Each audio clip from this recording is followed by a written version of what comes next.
Hello there. Welcome into a Monday edition of the show. So glad to have you, whether you're listening on Extra Sports 1300 or 740 KVOR, or whether you are listening on the apps for those two fine radio stations. And you can listen to not only this show, but any of your favorite shows that are on these two radio stations in crystal clear streaming audio. They are free to download, free to use, and they are sponsored by Diversus Health, mental health, and well-being for all. It will be a veritable cornucopia of sports topics coming your way over the course of the program, and I'd love to get your thoughts at 719-247-1313. Get to the news of the day regarding the Denver Broncos momentarily. But first, I want to start with what we saw last night between the Denver Nuggets and the OKC Thunder. And look, we've waited 3 months, more than that, to finally see a rematch between the Denver Nuggets and Oklahoma City Thunder after their epic 7-game series in the playoffs last year. And in that time, public sentiment has moved a little bit towards the Denver Nuggets being the better of the two teams. And that's because of a combination of the way that the Nuggets played without Nikola Jokic, the fact that maybe this team is more, and somebody has been recognized for that. And because OKC, after that torrid, 24-1 start to begin the year, they had regressed a little bit, right? And it allowed people to go from, is OKC only competing with that Warriors team or the Bulls team that won 72 games, to now, maybe it is a little bit more wide open, and maybe, just maybe, the Denver Nuggets are actually the best team in the NBA. Well, all that will have to wait, because OKC last night made a statement that the NBA runs still through them as they beat the Nuggets in Denver 121 to 111, and watching the game, it wasn't even really that close. That was a wire-to-wire win in which the Nuggets were just desperately heaving threes to make that a respectable margin of defeat. The OKC was better the entire night. And I'm not going to do the thing where you go, well, look at who the Nuggets were missing, because honestly, look at who both teams were missing, right? Nuggets didn't have Aaron Gordon, Cam Johnson, Christian Brown, but OKC didn't have Jalen Williams, who is arguably their second best player, or Alex Caruso, whose defense against Nikola Jokic in their playoff series last year made quite a bit of the difference. So to me, the missing personnel, that's a wash.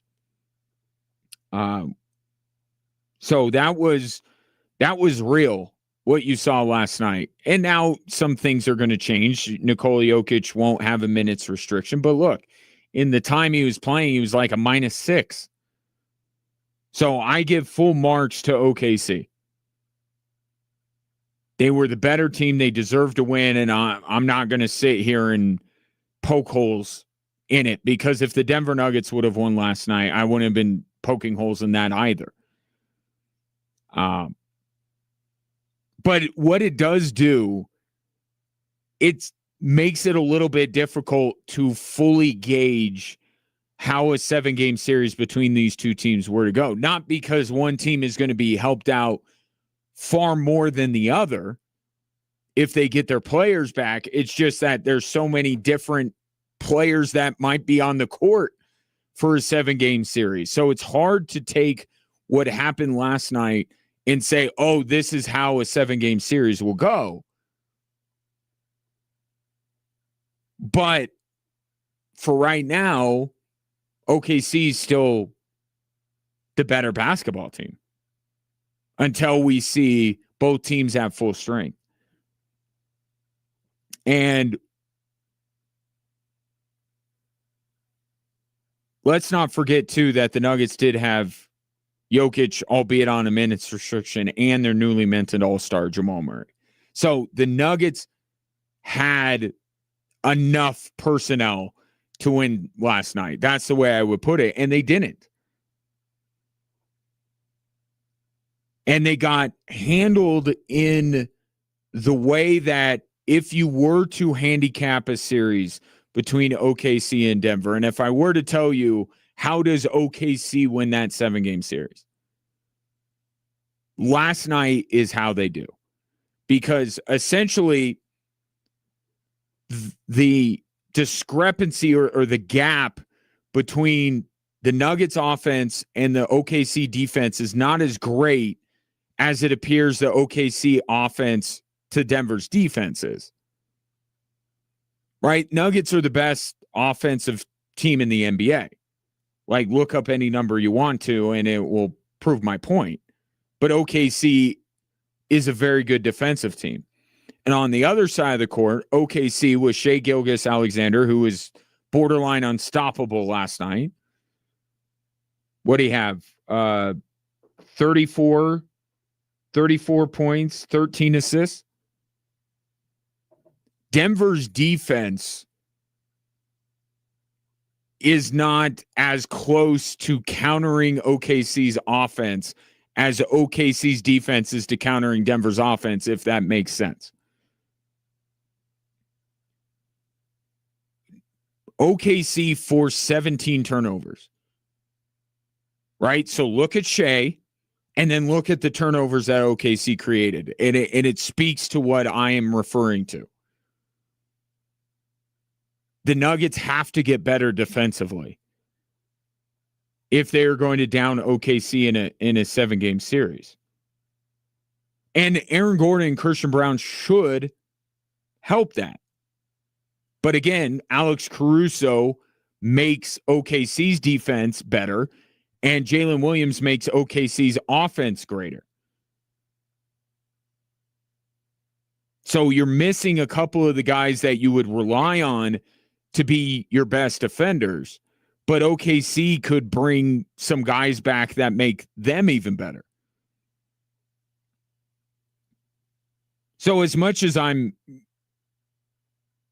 saying that OKC proved that they are the better team as currently constructed, it's also not a fait accompli that OKC is going to beat Denver in a 7-game series.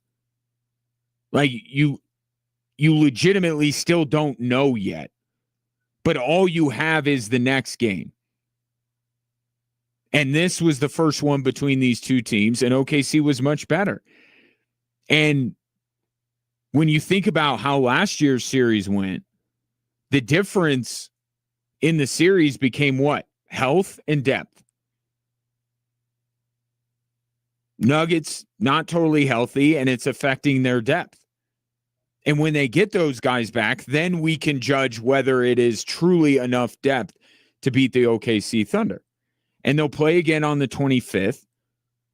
Aaron Gordon won't be back, but Cam Johnson might be. Christian Brown looks like he'll be. In fact, he's been upgraded again to questionable for tomorrow night's game against Detroit. So it looks like he's on the verge of returning. So when those guys come back, even without Aaron Gordon, you get a little bit better sense, perhaps, of how Denver matches up with OKC. And one other aspect of the game that at least David Adelman hopes changes is the officiating. Here's David Adelman on that last night. It's a night-to-night thing with how they're allowed to guard him as well. You know, he shoots 4 free throws. There's a lot of contact everywhere. Their best guy shoots 13. So we just have to play through the contact. The guys said in the locker room, just have to have a more physical mindset from the beginning, and test those waters as best we can. And of course, when he says he at the beginning of that clip, he's talking about Nikola Jokic. And this is something that goes back to their playoff series. And this is David Adelman planting the seed for the rest of the season and inevitably, we think, a 7-game series. This is the way the game is played. And we've seen coaches do this against the Denver Nuggets. Steve Kerr comes to mind. But also teams have done this with OKC. Chris Finch, most notably, the head coach of the Timberwolves, who went absolutely berserker during a game and then went off in his post-game press conference. But what David Adelman is talking about gets to the heart of the issue with OKC. If you just say, well, Shea gets all the calls, I don't think that's actually encapsulating what's most frustrating for NBA teams going up against the Thunder. It's not that Shea gets all the calls or perceived to get all the calls, because the Denver Nuggets would love for Jokic to get all the calls. The Lakers would love for Luka to get all the calls. That's not really what coaches are upset about. Coaches with star players want star treatment.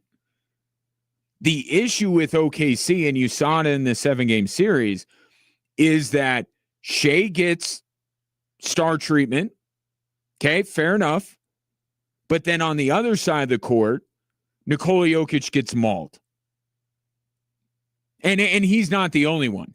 OKC, let me put it this way. OKC is allowed to be physical defensively, and you're not allowed to be physical with Shea Gilgeous-Alexander. That is the frustration. That's telling the whole story. It's not just that. It's not just Shea. And in fact, I think it's more, in an ideal world, it's more about the other end of the floor. Watching it, that's what I would like the referees to tighten up. Because I think even if you don't like the way that Shea plays the game of basketball, fair enough, you don't like it. There is an art to it. There is a skill to it, as much as you may not like to admit that.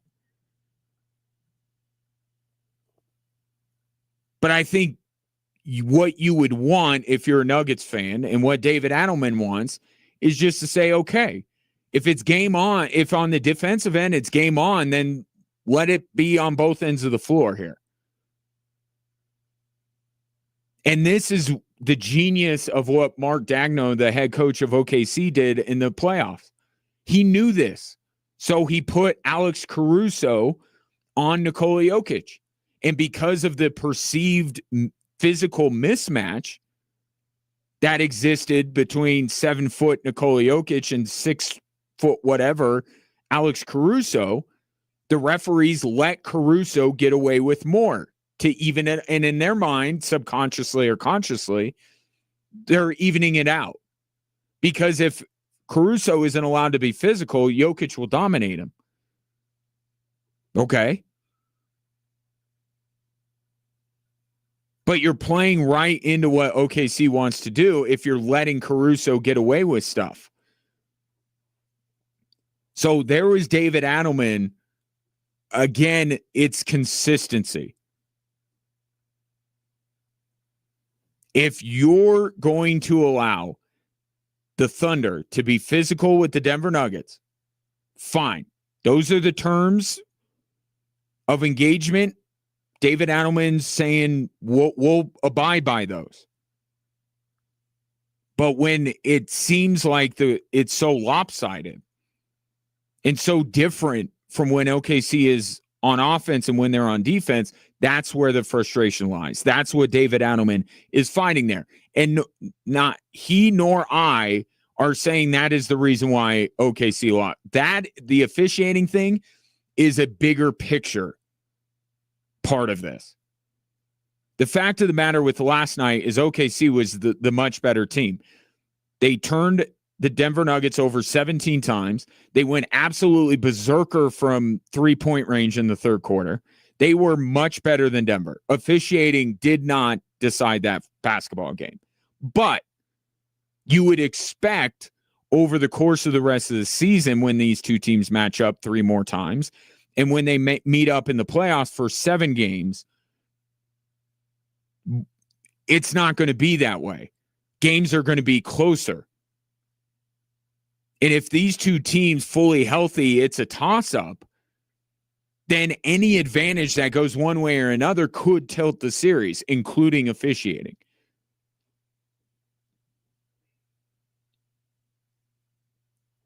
But again, last night's about OKC saying it still goes through us. And you give them credit for that. Game one of their maybe 11 games that we'll see between these two teams this year goes to them by a decided margin. Nuggets now have a bit to go. You see it. They have a bit to go, whether that's just health, whether that's what they do defensively against SGA, what they do defensively against the other shooters. We'll see what matchup number 2 on the 25th brings. But round 1 decidedly goes to the defending NBA champions. Our question of the day today. It is on the Extra Sports 1300 Facebook if you want to react there, or you could call or text into the show at 719-247-1313. Do you think the Nuggets can beat the Thunder in a 7-game series? Little litmus test. See where you're at after watching that game last night. Much more Nuggets to come. Nikola Jokic is back, if you missed it. Jamal Murray is an all-star. And I want to get into those subjects as well. But coming up next, why the inevitable just happened with the Denver Broncos. That's next here on Extra Sports 1300 and 740 KVOR.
Our live stream is driving me absolutely nuts today. Not that that matters, but I apologize if you're watching the stream as I keep trying to adjust it, but it's driving me nuts. Anyway, welcome back. So much for the smoke screen that the Broncos tried to put out there when it came to what they were doing with their offensive staff. As today, inevitably, they named Davis Webb their offensive coordinator. They also promote Logan Kilgore. Shouts to Taylor.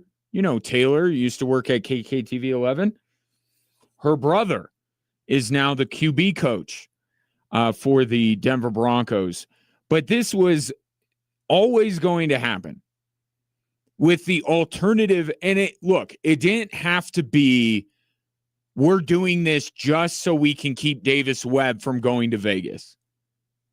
Okay, but firing Joe Lombardi was about Davis Webb. The added bonus was that if you got him to be your offensive coordinator before other teams filled out their staff, you can't get him now. So like if Clint Kubiak, who took the job in Vegas reportedly, wants to make Davis Webb his OC, it can't even talk to him now that he's the offensive coordinator of the Denver Broncos. So maybe it wasn't about the outside teams necessarily, but firing Joe Lombardi was always about elevating Davis Webb. And it was silly and I get it. You don't want to, there's a Rooney rule and all this kind of stuff, and I understand that. But you and I both knew the day Lombardi was fired that this had to be about Davis Webb. Oh, they were done independently of one another. No, they weren't. Okay, you wanted to make Davis Webb your offensive coordinator. That's why you fired Joe Lombardi, because the alternative is what Joe Lombardi put out, that Sean Payton was in one of those moods.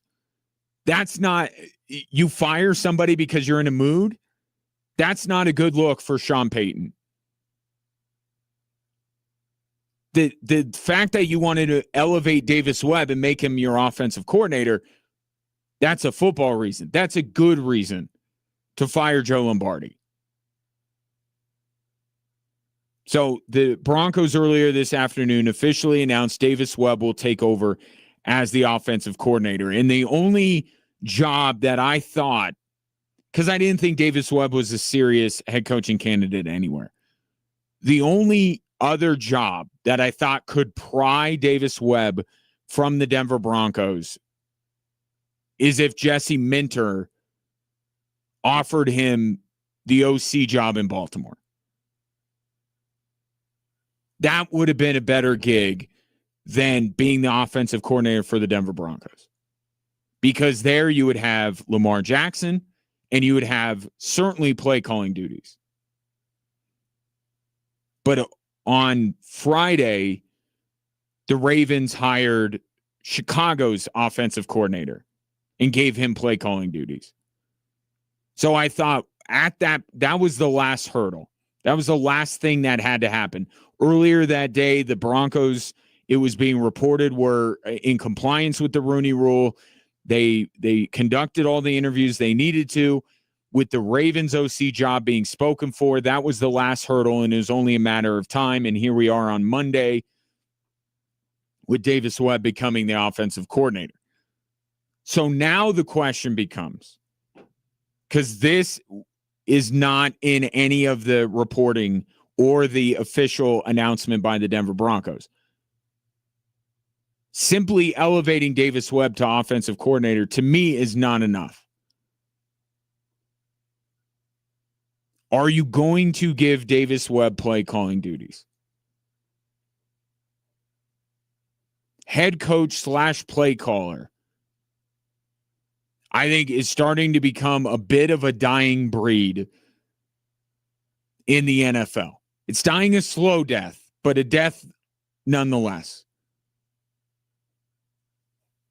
And I just think that there's so much going on.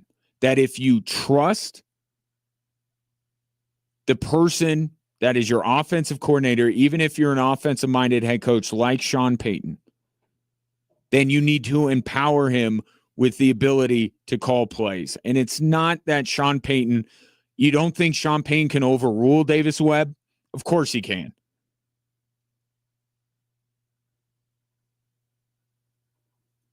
But I think this is, if they give him play calling duties, this is a superior setup to what the Broncos had a year ago on the offensive side of the football.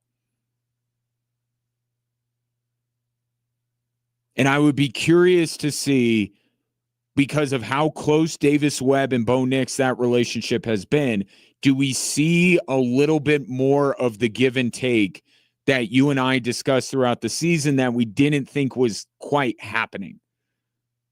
You know, Sean Payton knowing, all right, this is what I want Bo Nix to be versus this is what Bo Nix is. Is Davis Webb, with his relationship with Bo Nix, going to call plays and script out plays that tip the scales more in the direction of what Bo Nix is best at? Because you got to do both. You have to keep developing Bo Nix as a pocket passer. You just have to. He's not going to be able to be your long-term franchise quarterback if he can't beat teams from the pocket. But with Davis Webb, if he were to take over the play sheet, do we see a little bit more of a tilt towards, like, still with a mind on developing him as a pocket passer, but leaning into what he does well, which in turn grows his confidence, which in turn makes him a more difficult quarterback to prepare for. So I think this is all for the benefit of the Denver Broncos. But is Sean Payton going to do that?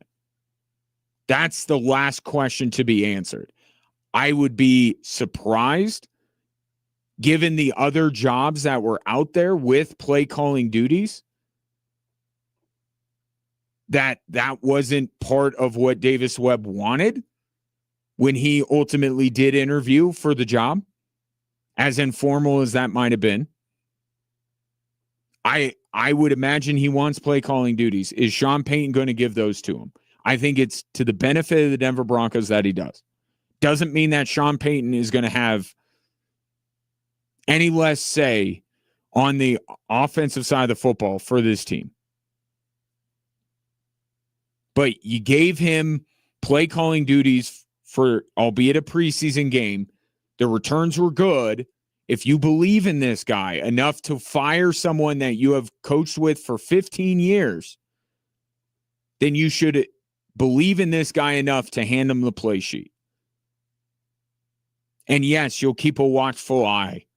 You'll be right there next to him. Sean Payton isn't going to be hands off the wheel here. But you think about a game in the AFC Championship that was decided in large part because of a decision to go for it on 4th and 1 and a play call on 4th and 1 that was as bad as the decision. Now, this is not the only reason that it's for the best that the Denver Broncos give Davis Webb play calling duties, but it just, there's a very obvious example of why the Broncos need to consider this. So we'll see. Again, this news just broke a little over an hour ago. We'll see if there's any more to it as we move through the program. But the bigger picture of this, you keep Davis Webb and you're keeping Vance Joseph. That's a win for the Denver Broncos. But you can go even further by giving Davis Webb offensive coordinator duties. 719-247-1313. Take your thoughts on the move and whether you think Davis Webb should call plays for the Denver Broncos. We'll have more Drive Time Sports coming up next on 740 KVOR and Extra Sports 1300.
Multiple ways to get in touch with the program. 719-247-1313 is the number if you want to call or text into the show. And then, of course, our question of the day, Nuggets losing last night 121-111 to the OKC Thunder. Do you believe the Nuggets would beat OKC in a 7-game series? Let's start with that. Our question of the day, Ray Dominguez, producer extraordinaire. What says the peeps on Facebook? So on Extra Sports from Kyle. Hang on. Still learning. Go Still ahead. learning. From an Extra Sports from Kyle, he says, yes, they can. Okay. And from Todd, he says, if they are healthy. And then on KVOR, 1 second, we got one yes. Okay. So everyone is in agreement, yes. No, I apologize. He said, Brian said no. Did Brian elaborate? No, Okay. No, I'm trying to get him to. That's fine. That's all right. All right. So, and look, the caveat of when they're healthy, I think you can watch last night and even throw Jokic into this mix, right? Throw Jokic into this mix. He was on a minutes restriction. He's not going to be on a minutes restriction, probably not even for the 20 game on the 25th, let alone during a 7-game series, right? So that's part of the health thing. And then you have Aaron Gordon and Christian Brown, 2 players that should help the Nuggets' biggest issue last night, which was defending OKC, especially out on the perimeter. The SGA thing, I mean, he's in that group. I think Luka's in this group. Jokic is in this group where you just say, it's not that you don't try to stop them, right? Nuggets threw double teams at SGA throughout the game, but there's an understanding that, look, it probably doesn't matter that much what you do, right? I would, if I'm the Denver Nuggets, I'd be more worried about everyone else on the floor. And not because they're better than SGA, but because worried as in would spend more of my energy on. Right? And we've seen teams that defending Nikola Jokic kind of do this too, where they say, like, it's not that they're not going to try to stop Jokic. It's just they want to make sure that they're not losing other guys and guys that they could defend better. But these are the problems that the 2 best teams in the NBA present, right?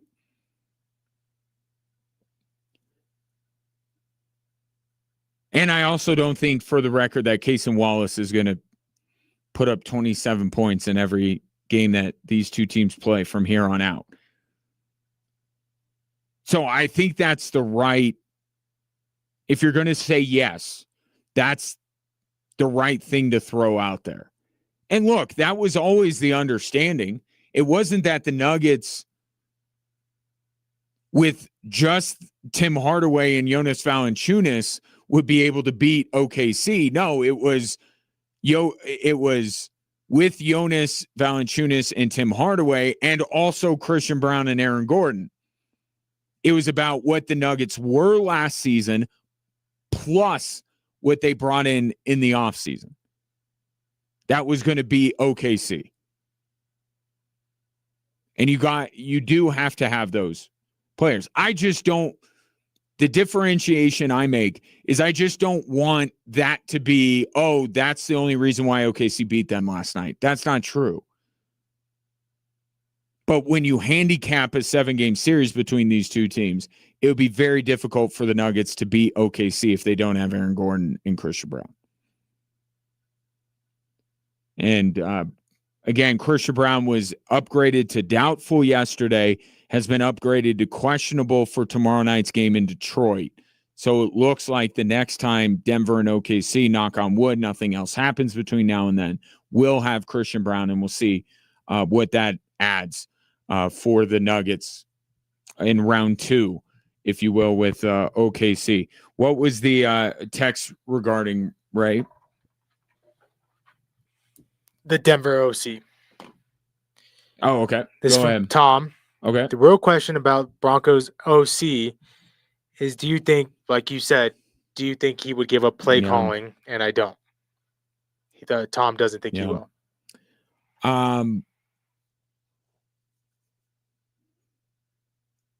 I think he will. I do. But that text leads into a bigger picture thing. I don't know if you caught this, but in The Athletic, there was a piece written about the Vikings GM. And the Vikings GM was fired. Okay. And it was just one paragraph, not even a paragraph. It was 2 sentences in among many. Potential replacements in Minnesota, including George Payton.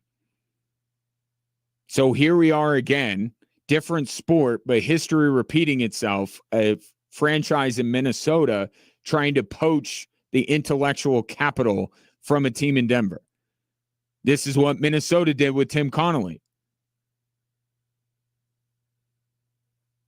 So if this is real, if the Minnesota Vikings are serious about making a run at George Payton, this will further add to what I think this offseason is when it comes to Sean Payton. Sean Payton will have to do more empowering of the people around him than he has done. Now, there's a practical reason why he hasn't. Okay? George Payton traded for Russell Wilson. I don't blame Sean Payton for saying, let me put my hands on the wheel here. Not to say that he doesn't listen to George Payton or entrust George Payton, but look, George Payton, you have to be fair, was part of the reason why the Denver Broncos were in a bit of disrepair before Sean Payton got there. Now, he did well in the draft. He had some players that you thought were on the come up, but he traded for Russell Wilson. One of the worst trades in the history of football. Okay? So I don't blame Sean Payton for coming in and saying, like, I like you and I think we can work well together, but I'm going to have a little bit more control over the personnel department. Okay? And the same goes for the culture, the offensive scheme, all this kind of stuff. Sean Payton saw what the Denver Broncos were, came in and said, I got to put in my program.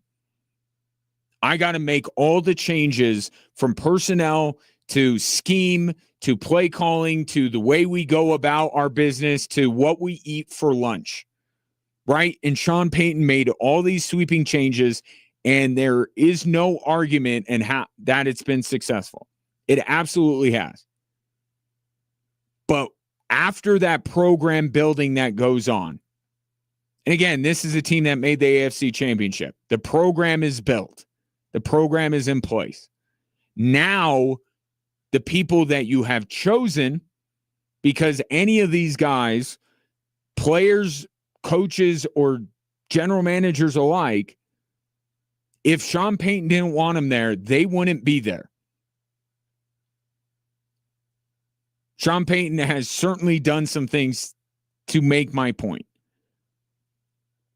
But these are the people that Sean Payton has chosen to work with, that believe that can help him execute his vision. So now it's about empowering them, believing that you have taught them what you needed to. They are on the Sean Payton program. Now you need to trust them to take some off your plate so this operation can be the best that it can possibly be. And where that pertains to George Payton is if Minnesota is serious about this and they start making overtures towards George Payton, the bargaining chip that the Denver Broncos have, in addition to being in a much better spot than Minnesota, which is a big one, But you don't think George Payton, if things just play this out a little bit, you don't think George Payton's going to have a conversation with Sean and Greg Penner and be like, well, just look at what happened with Tim Connolly. He became the president of basketball operations after the first time that Minnesota sniffed around the Denver Nuggets front office. Right? They gave him a better title, probably a raise. And I would have a hard time believing that Tim Connolly wasn't further empowered to make the decisions with the roster that he saw fit. I'll just tell you, if I'm George Payton, I'm coming back to the Broncos and I'm saying, I want to be here. Sean and I work well together. I want to continue to work with him, but I'm the front office executive. The roster is mine. And Sean, I'll work with Sean. I'll communicate. It will work together. You won't notice much of a difference, except that the buck will stop with me. And that's going to be another test of Sean Payton. All right, do you really believe in the guys that you've surrounded yourself with? Because now, in large part because of you, people like Davis Webb, people like Vance Joseph, people like George Payton, people like your players.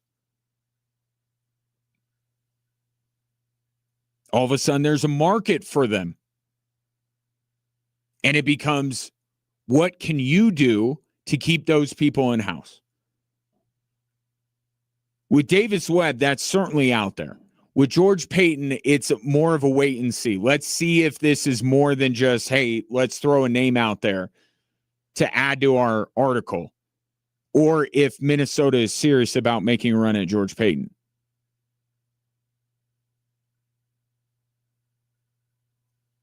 But this is part of it. When you start to have success, the people within your program are going to be offered things and are going to want more things because they believe that they are a part of what is being built. Now, you can push back against that. You could say that, again, bring up the Russell Wilson trade and say without the guardrails that Sean Payton has put in place, George Payton would further have screwed up the Broncos roster.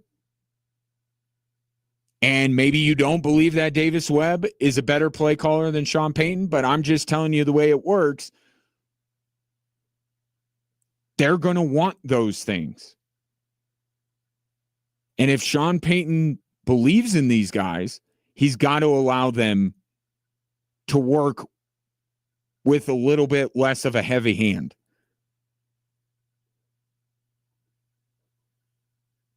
So I think that's quickly becoming one of the themes of this Broncos offseason. How much control is Sean Payton willing to give up? Because if this program is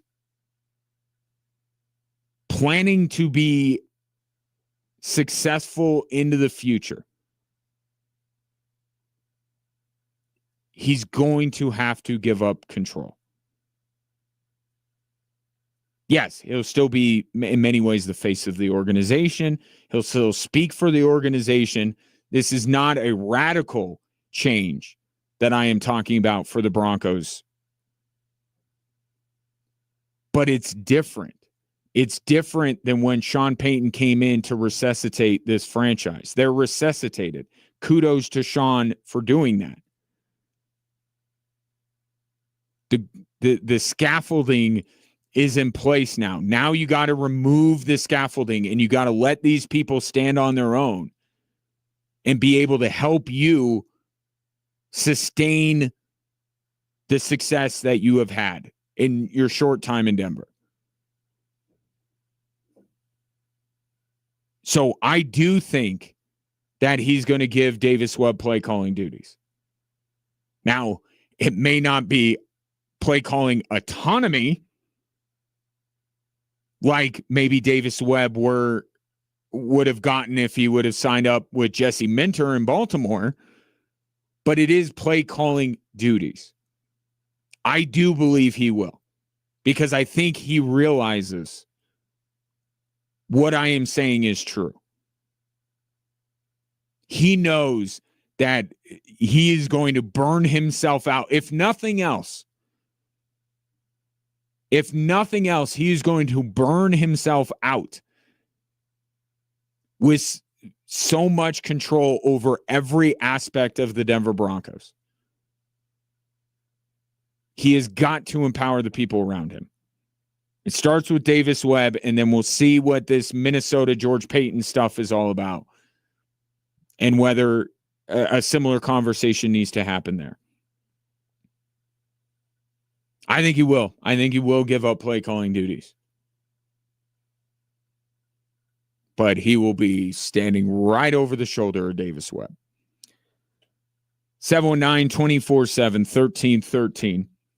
Again, Davis Webb elevated to offensive coordinator.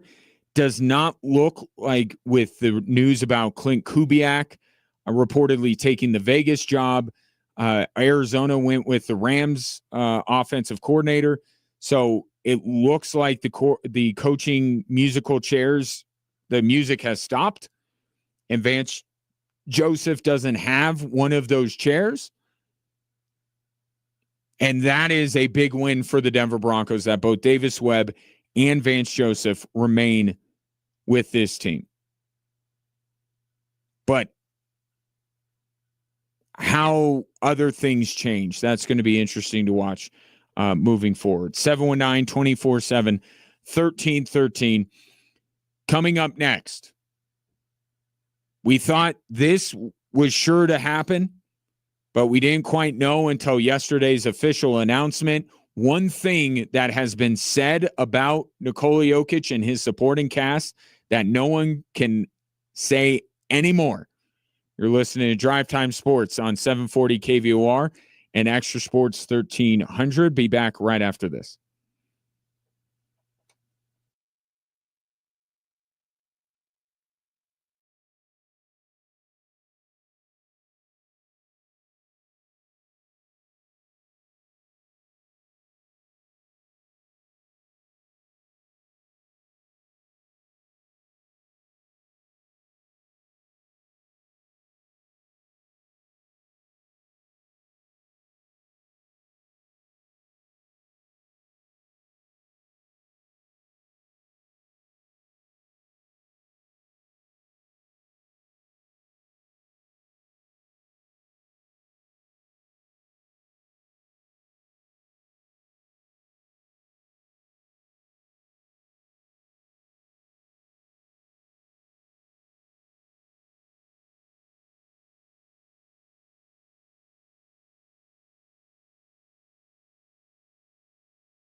Welcome in hour 2 on this Monday. Drive Time Sports on your homes for Westwood One's coverage of Super Bowl 60, 740 KVOR and Extra Sports 1300. Patriots and Seahawks, if you hadn't heard.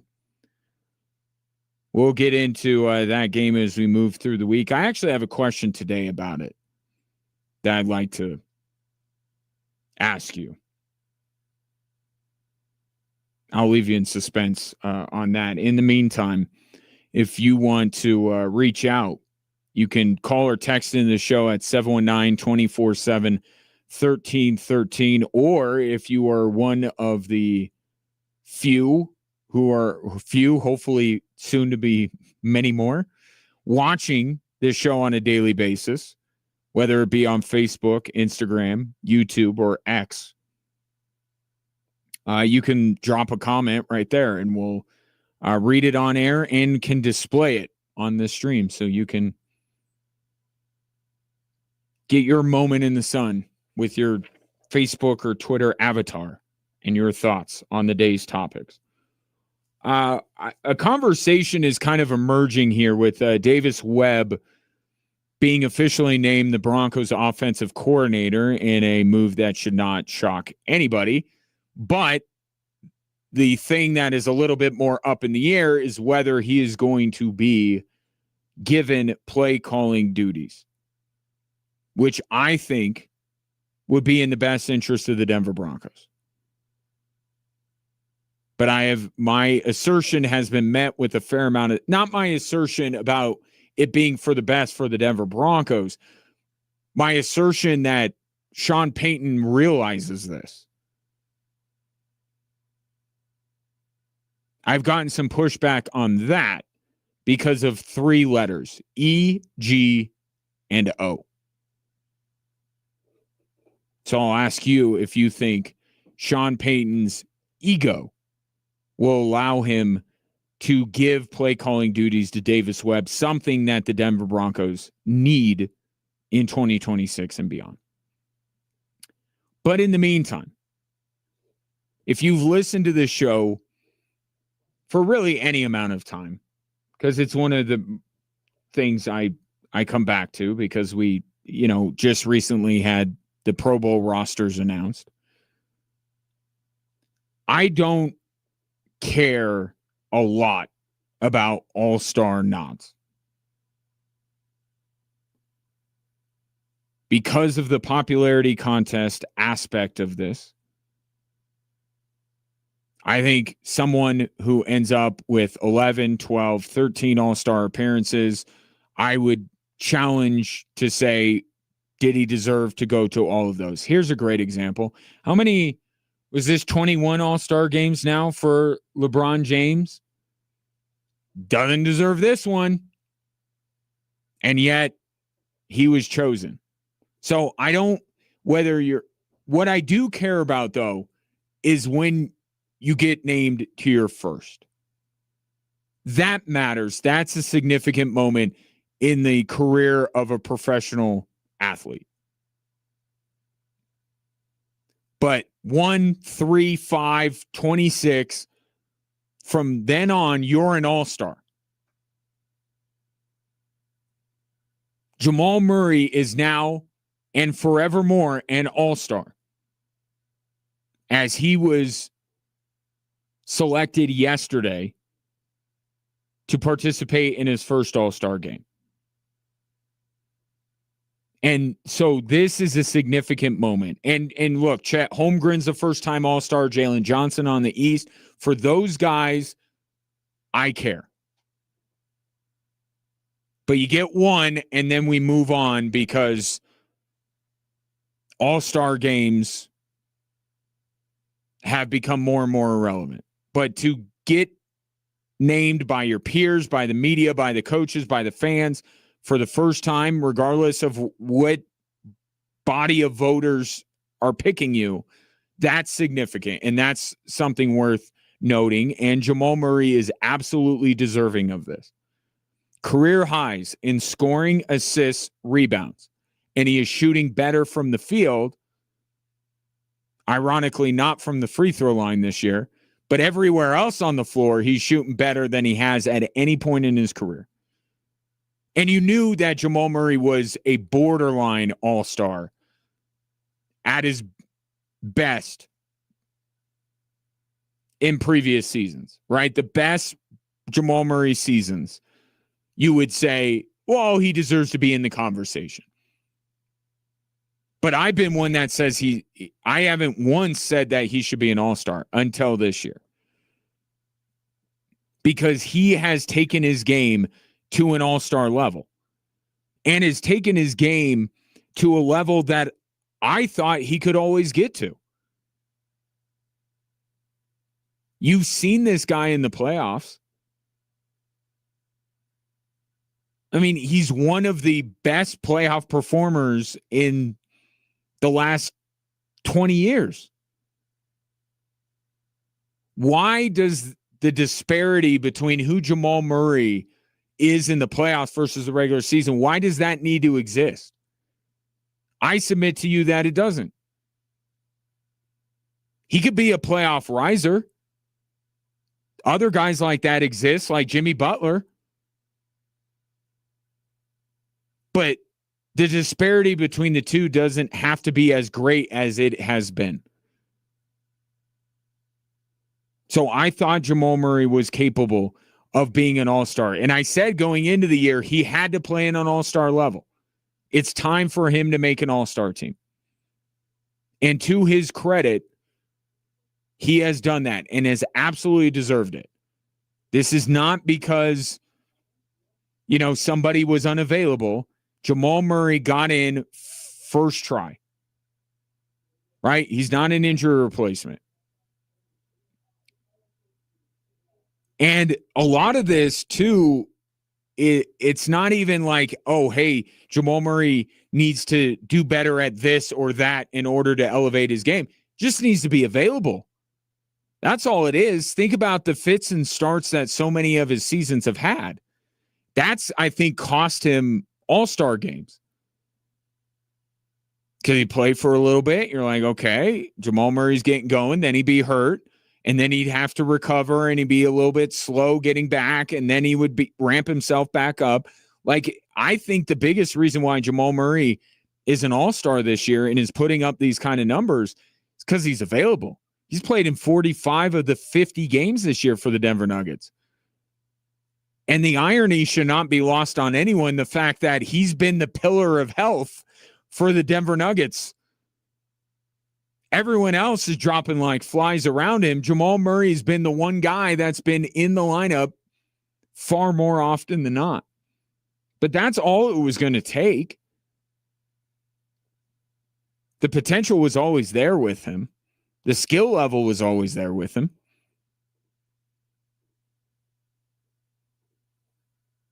And then you have the thing that cemented it. He was already playing at an all-star level.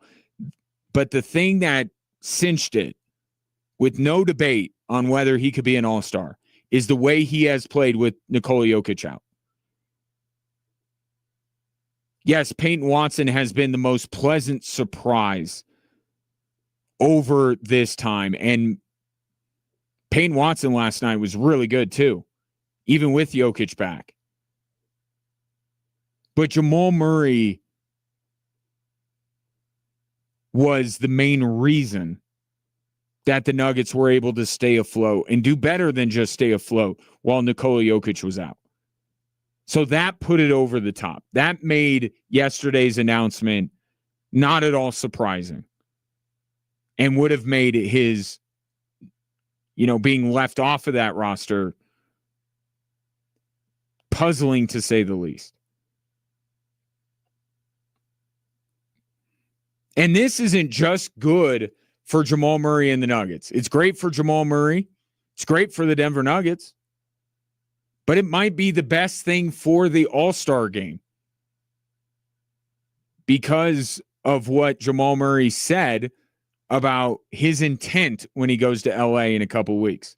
Yeah, I really kind of lost interest in All-Star, just watching whatever they're doing out there. It's just like, I'd rather go vacation if that's the basketball we're going to be playing, you know what I'm saying? I'm down to play one-on-one. I don't care. I'm just a competitor, right? So I would like to play. I know Wembanyama will play. I know Giannis will play if he were to.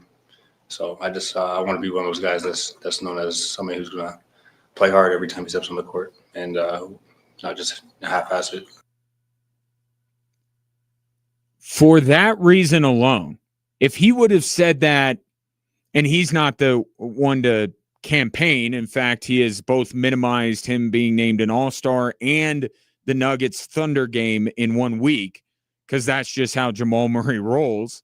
He's not going to make a big deal out of much of anything. But if he would have said that 2 weeks ago, I have been saying, don't even look at his numbers. Just put him in for that reason.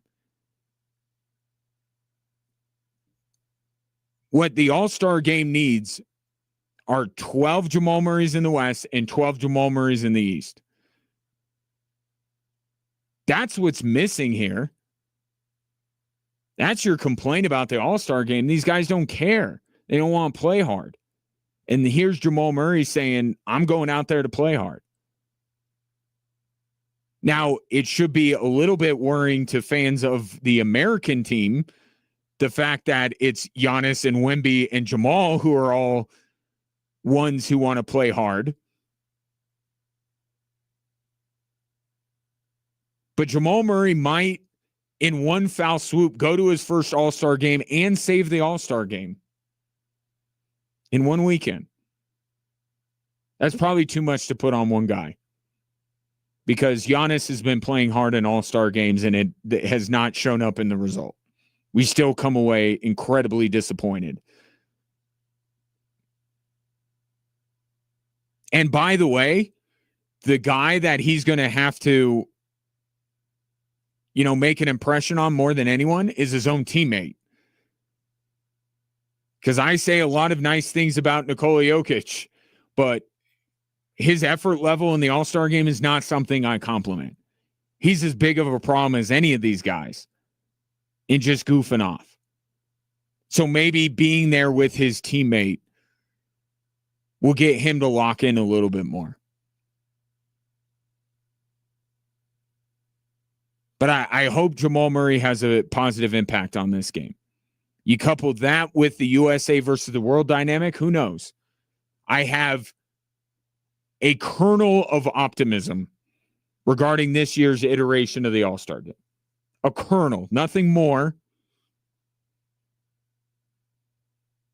But speaking of Jamal Murray and Nikola Jokic going to the All-Star game together, Jokic, as you might imagine, probably happier for Jamal getting his first All-Star nod than any of the All-Star appearances he has made.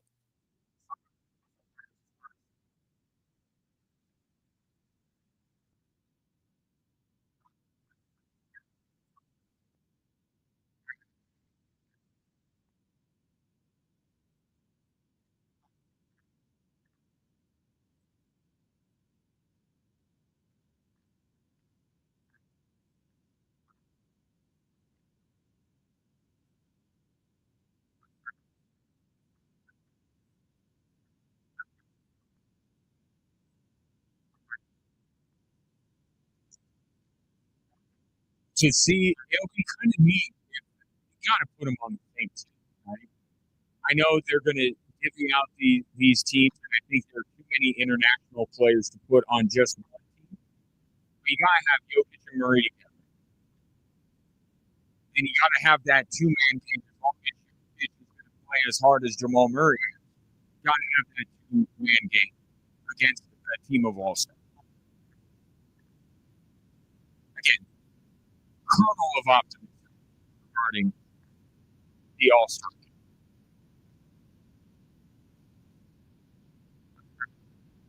But it's not a lifetime achievement award. It's because of what Jamal Murray has done this specific year. But as David Adelman pointed out, there have been a lot of big moments that Jamal Murray has contributed, and it's nice to see him get recognized for some of them. I saw that also playoffs, triple double in the finals. most wins in the last 10 years. Wonder that 55 teams last year, 17 this year, anybody else. So in my mind, all those things make sense, except for the number. So maybe 5 years, you know,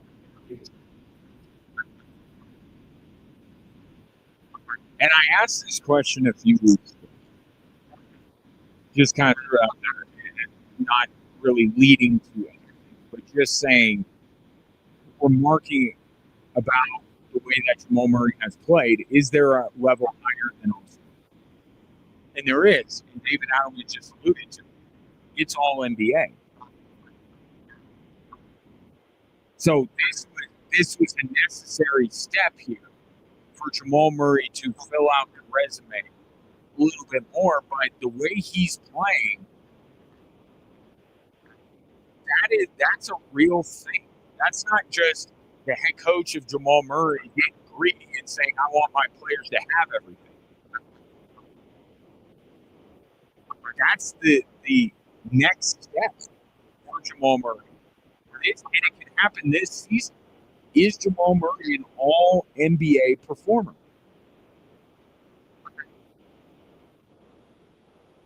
And I kind of went down that rabbit hole a bit today. It's position. So you have 5 spots on first, second, and 13. 15 players regardless of position. Is Jamal Murray having one of the best 15 seasons in the NBA? Well, he has the best offensive rating of any player. So there's that.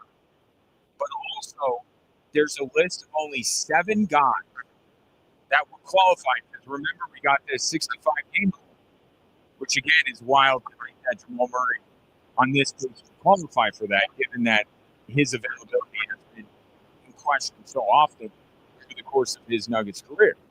But of the qualified players, there are 7 who are either top 15 in some combination of rebounds, assists. No player is in the top 15 that is qualified. That list could change, Nikola Jokic, as the season goes on. But the list is 7 right now. Jamal Murray's on that list. Luka, Maxey, Harden, Akvia, who's also an all-star this year for Portland, Jalen Johnson, all-star for Atlanta, and Josh Giddey. Those are the other 6 guys. What do I always say about Nikola Jokic? He impacts the game in so many different ways. Right? He's not just a scorer, just a rebounder, just a guy that gets assists. Although you'd love to have a guy like that. What makes Nikola Jokic great is that he impacts so many different aspects of the game in one night. Jamal Murray is doing that this year. Jamal Murray is top 15 in both points and assists.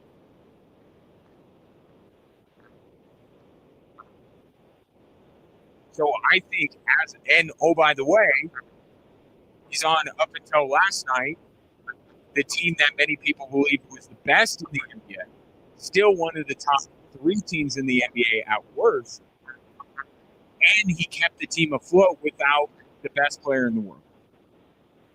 Yeah, I would say Jamal Murray, as of right now, would be on an all-NBA team.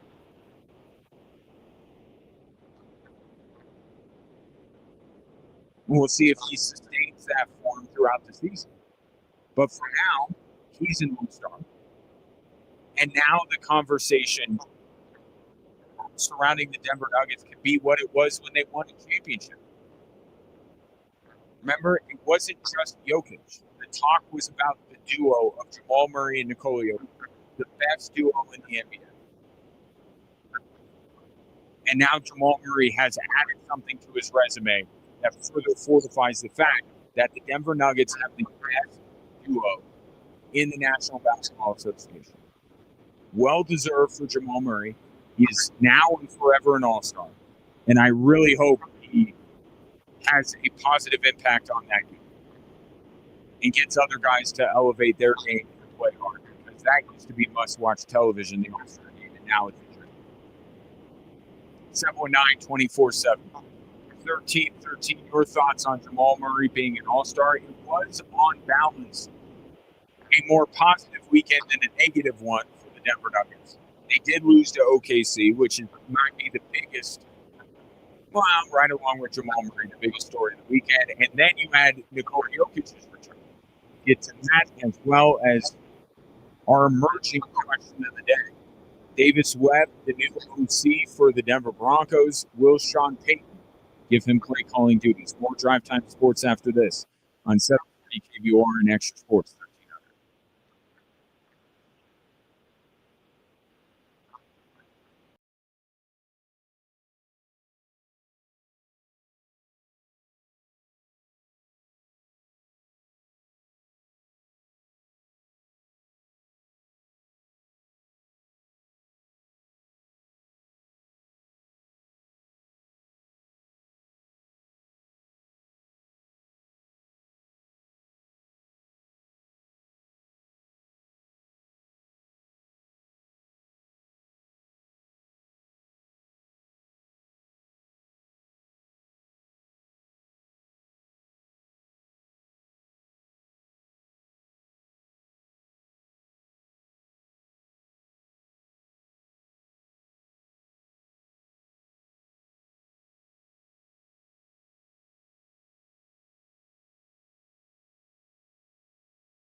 Fellas, Valentine's Day. You know what? It's basically the 2-minute drill of romance. Could be a little frenetic, could be a little bit worrisome, but only the best can come through it successfully. And Louisa Graff has the perfect game plan for you. We're giving away a Vermeil Pave lab-grown diamond heart pendant. It's worth $299.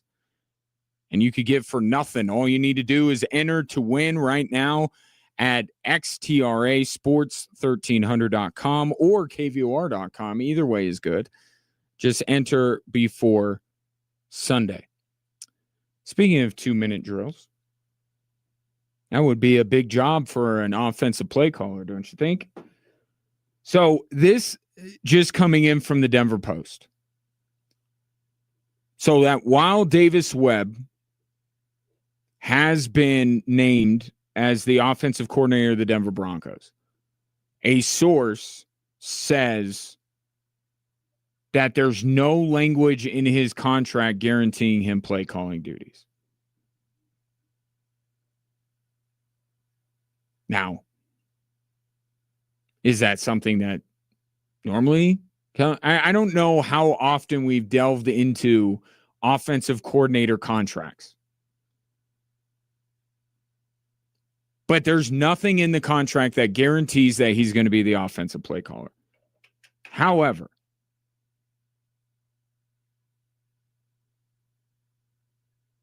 with the interest that Davis Webb has gotten around the league, how could that not be something that Davis Webb pushed for when he met with the Denver Broncos in his official interview for the job? How did that not come up?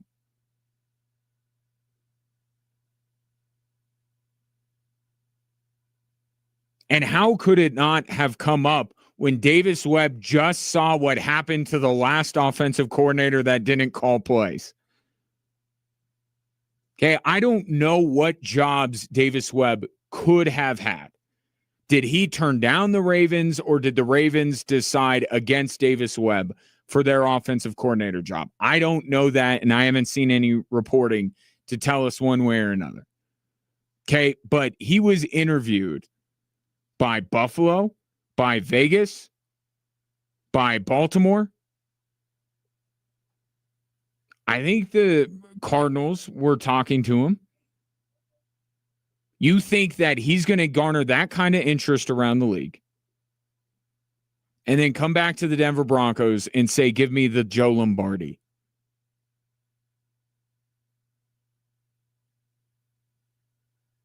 I don't think that would be the case. I don't.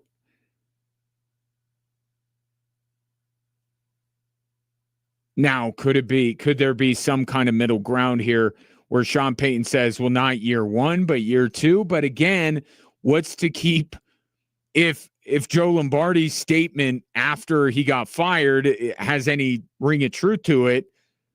Does Davis Webb feel like, well, what if the mood strikes next year for Sean Payton to make more changes to his staff and I get fired as a Monday through Friday offensive coordinator, not a Sunday offensive coordinator, meaning I help with the game plan, but I don't call plays on Sunday.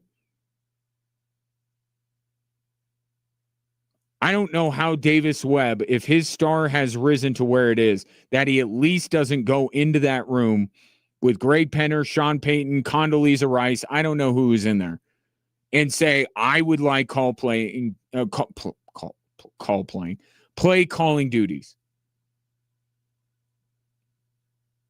And look, I said this back in the preseason when Davis Webb took over the play calling. Yeah, this isn't Sean Payton ultimately passing the torch, but is this not a test? Is this not Sean Payton testing the waters of Davis Webb calling plays? Could Sean Payton have been thinking a little bit ahead here? in turning over the play sheet for one game, albeit a preseason game? And by the way, the Broncos lit it up in that game. I know it's the preseason, but that was Davis Webb's first time calling plays. Went pretty well.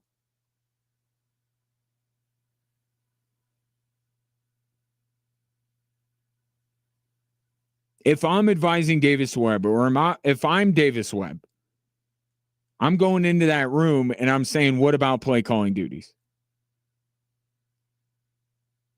I want them. I think I'm ready for them. Now, could it be some sort of succession plan where Sean Payton goes for 3 weeks or 4 weeks and then turns it over? Like, there's some gray area here.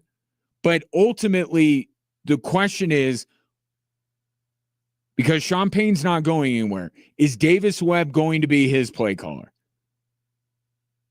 moving forward? That is the question. So does it matter a ton if it's midway through this year, a month into this year, or right at the start? To me, it doesn't. If it were, hey, we'll put you on a 3-year plan and we'll work you, then that's a big difference.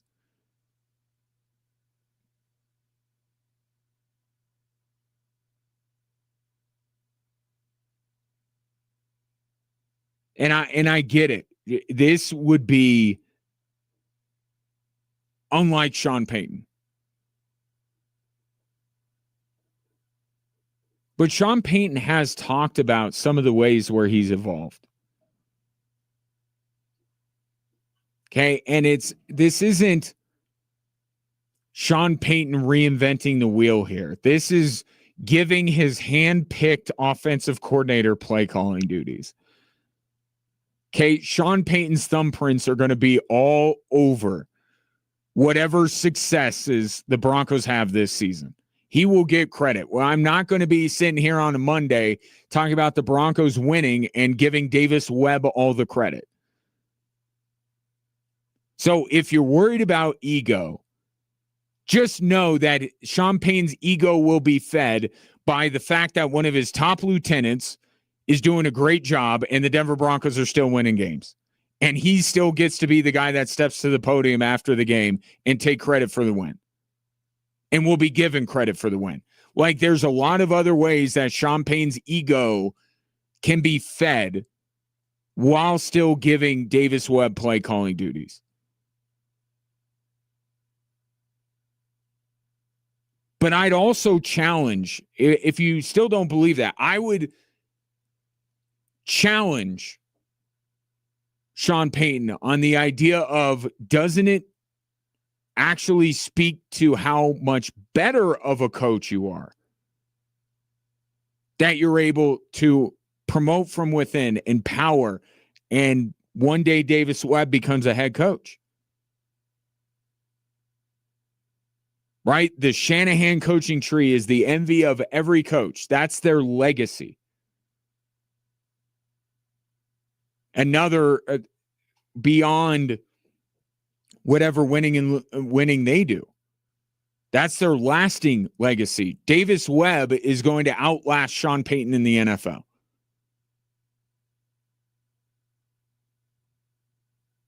With all the talk over the years about how fruitful the Shanahan coaching tree is and how barren the Belichick coaching tree is, Sunday's AFC champion coach notwithstanding, don't you think that Sean Payton's thinking about that, thinking about legacy? The legacy of not only being the first coach to win Super Bowls with 2 different franchises, but the lasting legacy of my guys going out and having success. He's got Joe Brady now, who's the head coach for Buffalo. He's got Davis Webb as his right-hand man now. Dan Campbell is still trying to figure things out in Detroit, but he's had some success. Like, I get it. Part of Sean Payton's ego is the fact that he is a head coach / play caller.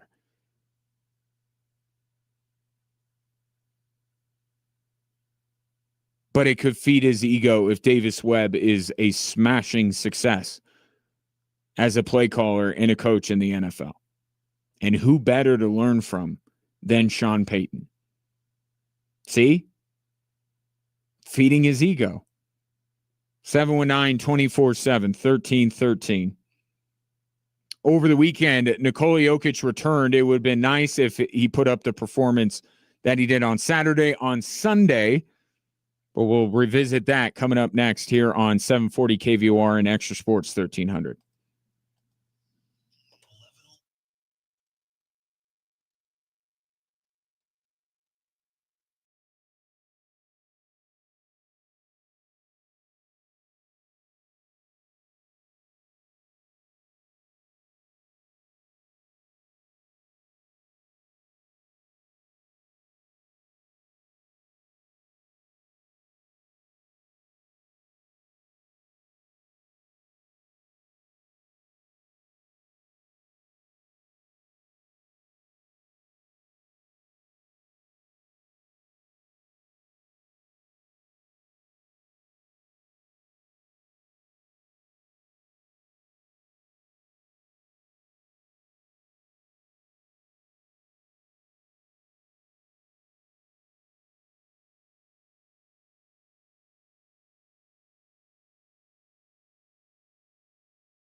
719-247-1313 is the number. You could also answer our question of the day on Facebook. Do you think the Nuggets can beat OKC in a 7-game series? Last night's 121-111 loss. I'll get back into it during What's Driving the Show, but I want to get to your thoughts, and Ray Dominguez has your thoughts. Go ahead, Ray. So from Brian on Facebook, 740 KVOR, he said no. And the reason is it feels like OKC just has the mental edge over us, kind of like Minnesota.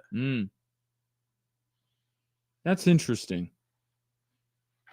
I don't know that I've thought about that just because there has been so many more battles with Minnesota over the years than OKC. We really just started with the OKC Nuggets timeline. But I'll tell you one thing that I think could help make Brian's case.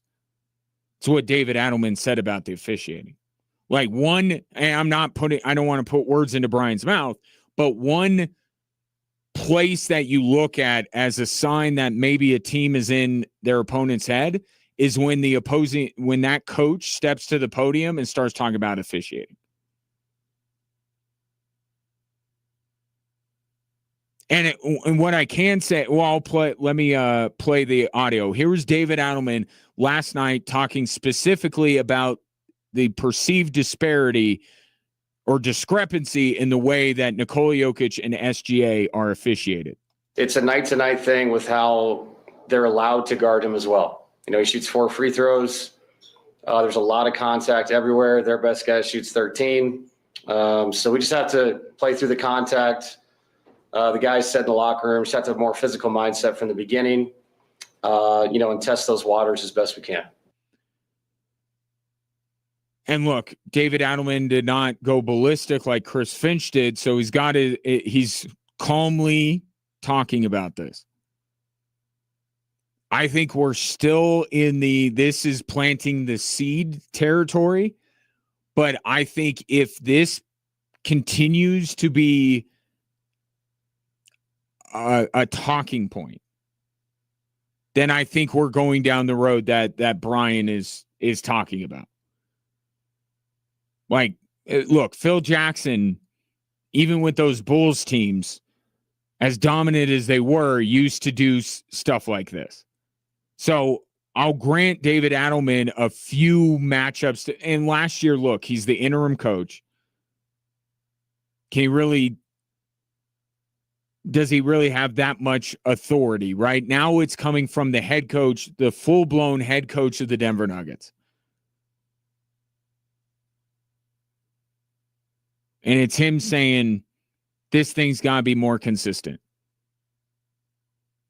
And I agree with him. But you can't keep going down that road. Okay, what you hope is on the 25th that you see progress, and then you can drop it. But if this keeps being a conversation with David Adelman, then I think we're getting into is OKC in Denver's head territory. But thought-provoking comment there from Brian. I appreciate that on Facebook, either 740 KVOR or Extra Sports 1300. You and I, Ray, were having a talk off the air about comments that Roger Goodell had made about the officiating. Today was his State of the League presser. And what was it that he said he's amazed at how good the NFL officials are? Yeah, I'm amazed at how good our officials are.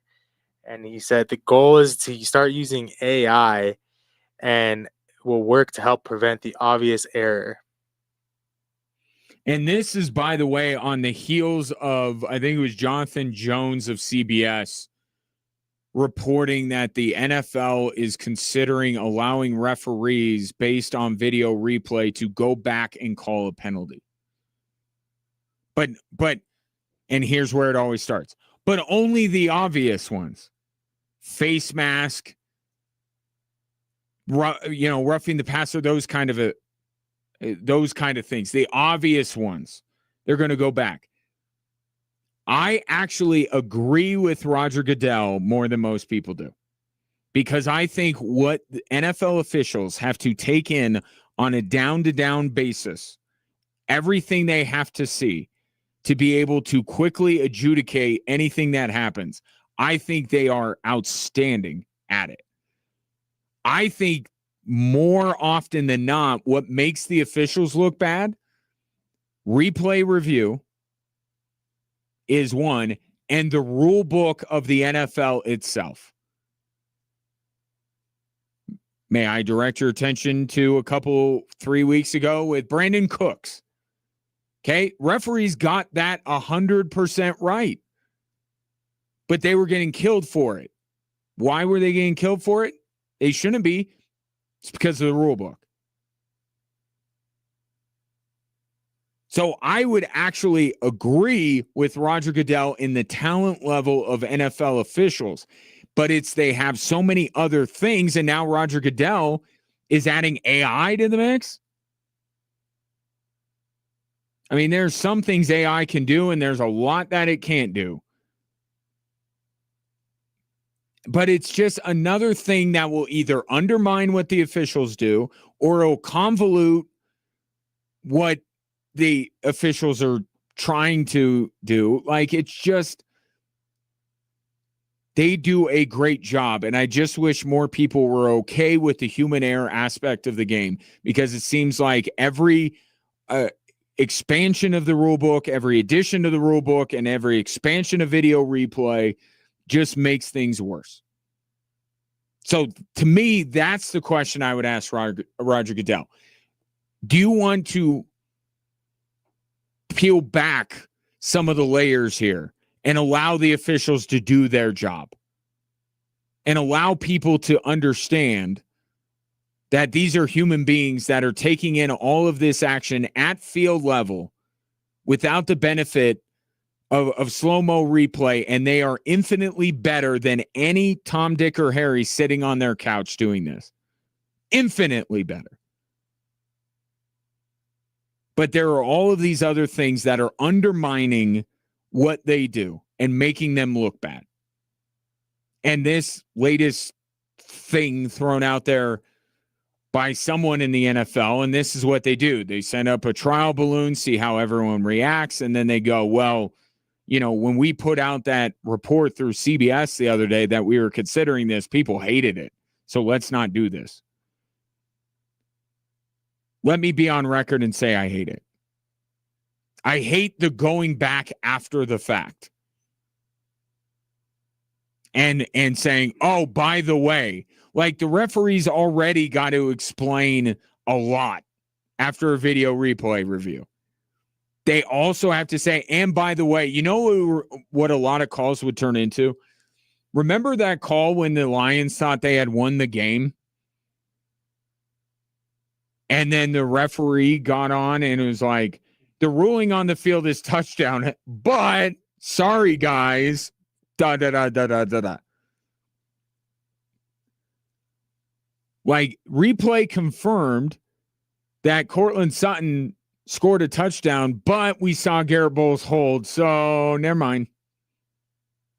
Fans will go ballistic if the referees are allowed to find something that they are not explicitly told to look for. The challenge on the field is whether Drake May made the line to gain for the first down. Go look at that. Although that's not something they should be looking for. That's what the microchip in the football is supposed to tell us. So that's a bad example, but you get my point. The challenge on the field is whether the runner had possession or the receiver had possession when he completed the act. Okay? You go in, you find it. We found that Brandon Cooks did not, but Riley Moss interfered with him. I know it's Jaquan McMillan. But we found out that 10 yards earlier, Jaquan McMillan grabbed his jersey. So it's pass interference. Like, this is the silly season for the NFL just throwing crap against the wall. It would be terrible. But I do agree with Roger Goodell that these officials, with the speed that the game is being played at, are remarkably good at their job. Remarkably good at their job. That doesn't mean that they are infallible. Even I get upset with officiating. Tune into Air Force women's basketball broadcast. You'll hear all about it. Okay? That it's not to say don't question them, don't criticize them, but understand that they're a whole lot better at their job than many fans give them credit for. And that's just when I defend officials, that's what I'm looking for. Just like admit that you couldn't even hope to do as well as they do officiating NFL games, and maybe come a little bit of slack. And understand too that the more pervasive issue going on in the NFL, the bigger issue is the expansion of video replay, and it's also the amending constantly of the NFL rulebook to add more, more word salad to these rules that the officials got to be able to decipher and in a timely manner be able to adjudicate and then explain to all of us why they're calling what they're calling. And if we could do it without, but here's my long-term goal for the NFL. If we could get to a point where television networks feel there is no need for a rules analyst, I'm good. That is the utopia that I am searching for. You know, Sean Payton always says you're looking, or Shangri-La is what he says. Always looking for Shangri-La. My NFL Shangri-La is that NFL rules analysts are abolished from television broadcasts. They don't help. More often than not, they just further confuse everybody and make everyone more angry. So if everything was closer to cut and dry and easy to decipher, to where you wouldn't need a special person to join your booth to explain what exactly we're being told, that'd be great. Roger Goodell also mentioned that they're going to play a game in Mexico City next year. You know who that's good news for? Us. Because one of the NFL teams that's playing that game will probably train here. At least that has been the case with LA and New England and the other LA. Both LA teams have trained here. More Drive Time Sports after this.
Hello there. Welcome in hour 3 on this Monday. It's been a busy show and a busy third hour coming up.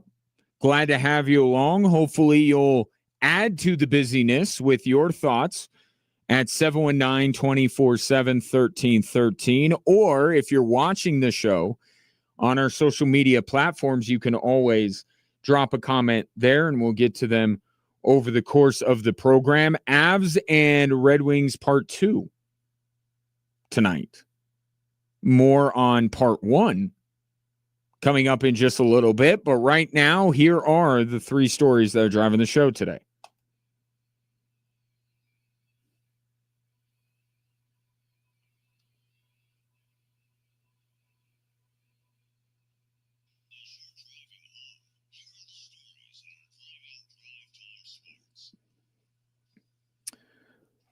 All right, we start with the game we were waiting more than 3 months for, but didn't maybe go the way we wanted it to. Inbound goes over to Hartenstein. Somebody's got to do something. 3-pointers on the way by Wallace. The jumper is good. How easy of a play was that? It was quite easy for OKC all night. Altitude Sports Radio on the call. You heard it here on Extra Sports 1300. The OKC Thunder made a statement last night, and that statement is, hey, we know those little side conversations you've been having. The NBA still goes through us. Because they put it to the Denver Nuggets last night. 121-111 does not do the Thunder's performance justice. They led wire to wire, and the game for large stretches wasn't even a 10-point game. OKC was the much better team last night. And one thing that you cannot blame it on is missing personnel. I get it. No Christian Brown, no Aaron Gordon, no Cam Johnson. But OKC was without Alex Caruso and Jalen Williams. Jalen Williams is an all-star. Okay, so to me, that's a wash. So credit where credit is due. The OKC Thunder proved to be the much better team last night, much like when we last left OKC, the last time they played the Denver Nuggets, they were the much better team. But just like that playoff series, there are some things that you think can change between now and the next playoff series with them that gives you hope. Right? The biggest difference, or how I'll put it this way. Where that game last night was decided, and where a lot of those games last year in the playoffs were decided, was simply because the disparity, the separation between the Nuggets offense and OKC's defense was not as great as it is on the other side of the ball, on the other end of the floor. There is a bigger gap between the talent of OKC's offense and the talent of the Nuggets defense than there is but from the Nuggets offense to the OKC defense. Case in point, OKC's defense created 17 turnovers last night. Limited Nikola Jokic to 6 shots when he was coming off of a 31, 12, and 5 performance in just 25 minutes against the Clippers. OKC's defense can do some things against even the best offense in the league, which is the Denver Nuggets. Last night, I saw a defense of the Nuggets that was completely powerless to do anything about what the Thunder wanted to do. Shea dropped 34 points and 13 assists, and OKC was unconscious from 3-point range in the third quarter. Aaron Gordon and Christian Brown can help that. Can. Will they? That's why we watch the games. But if you're answering our question of the day, which is, can Denver beat OKC in a 7-game series? I think you look at last night's game and you say 2 players that would help would be Aaron Gordon and Christian Brown. But OKC says we're even better with Jalen Williams and Alex Caruso, which is fair. So in that way, I think it's hard to truly gauge how a 7-game series would go between this new look Nuggets team and OKC. But the players who are available were the players available. That game was last night, and OKC was the much better team. That was a statement win from Oklahoma City and shows that Denver, whether it's just health or raising their game a little bit, they have a little bit to go before they're ready to knock off the defending champions in a 7-game series. But there was good news this weekend, great news, when it comes to the Denver Nuggets. Here's story number 2. Yeah, I really kind of lost interest in All-Star, just watching whatever they're doing out there. It's just like, I'd rather go vacation if that's the basketball we're going to be playing, you know what I'm saying? I'm down to play one-on-one. I don't care.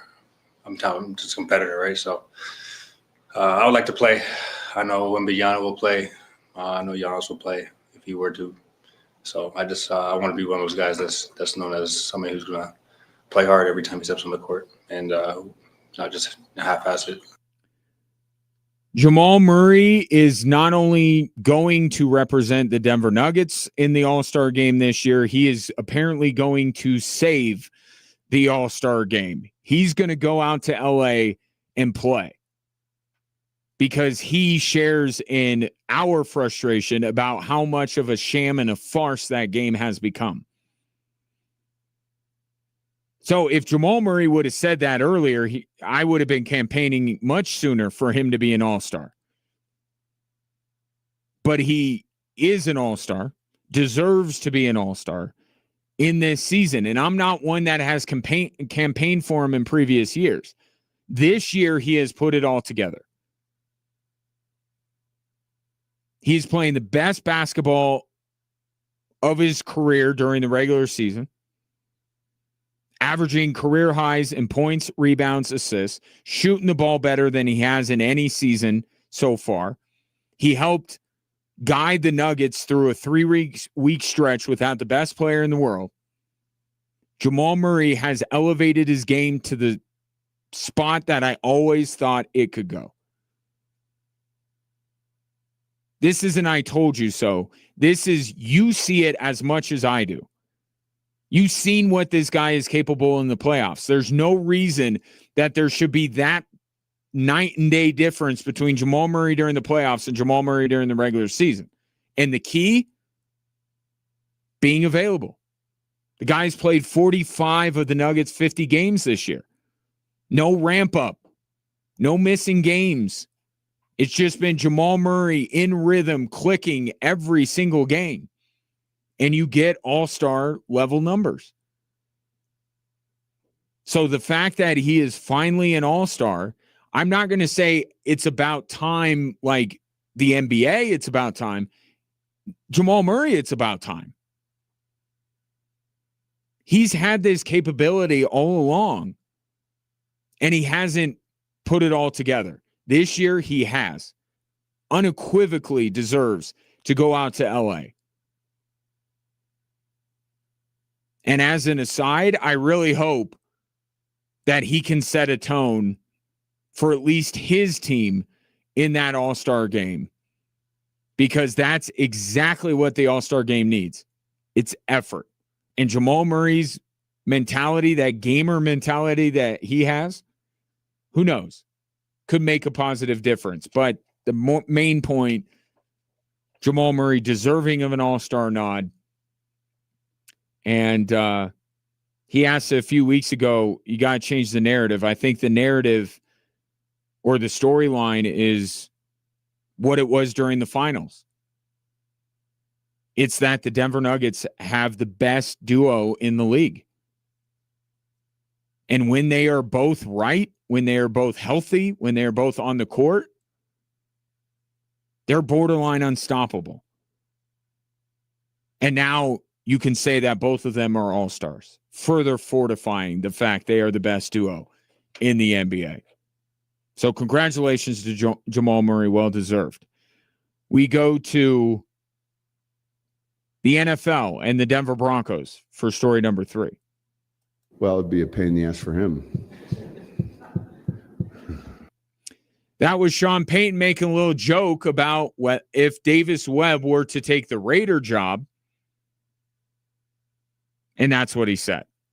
Well, you're not going to have to worry about that. Or I guess Davis Webb's not going to have to worry about that because Davis Webb today has been promoted to the offensive coordinator of the Denver Broncos. This should not surprise you.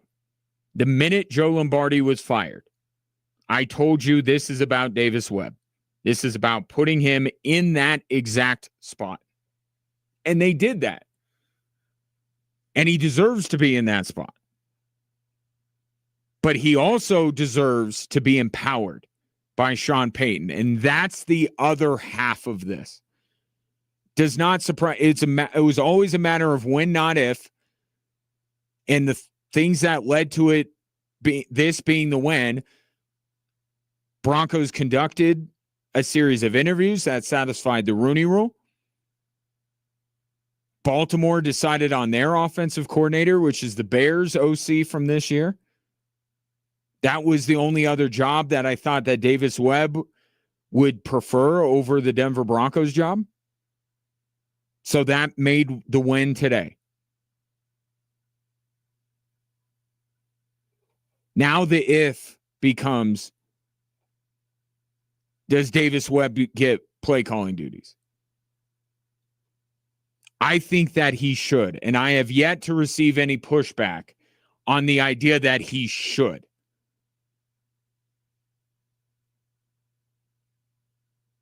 But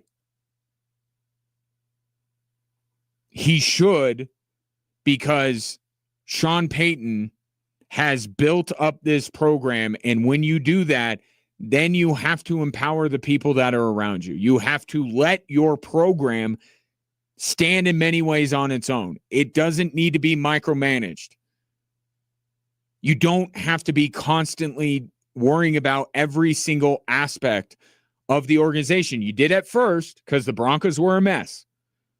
You don't have to now, and that is credit to Sean Payton. But in order for this thing to truly sustain itself and for the Broncos to now be a perennial contender, Davis Webb has to be able to call plays. George Payton has to be able to build the roster, or else why are they in the positions they are in? Sean Payton must relinquish some control. He's still the face of the operation. He still has the final say. He has veto power. He's everyone's boss. Maybe not George Payton's, but in a more real way he is, right? He still has that power, but he can empower, like the stadium, the people around him, including Davis Webb. The pushback I have received from you today is that you don't think his ego will allow him to. And you have a lot of evidence to say that Sean Payton's ego is quite large. But the appeal I will make to Sean Payton is that your ego will be fed as long as the Denver Broncos keep winning games. Okay? He's heard the criticism after the AFC Championship game. Okay? His ego could have taken a hit in that regard. If the Broncos keep winning, I promise you Sean Payton will get all of the flowers. Because that's what we do. If Drake May goes out and throws for 300 yards and 3 touchdowns on Sunday in the Super Bowl, Mike Vrabel's not going to get credit for that? Well, Josh McDaniels calling plays. How could he? Well, that's one of the benefits of being the head coach. Sean Payton will get his flowers. He will get his credit. In fact, Davis Webb is a hand-picked offensive coordinator. He wanted him. So he gets credit if Davis Webb succeeds.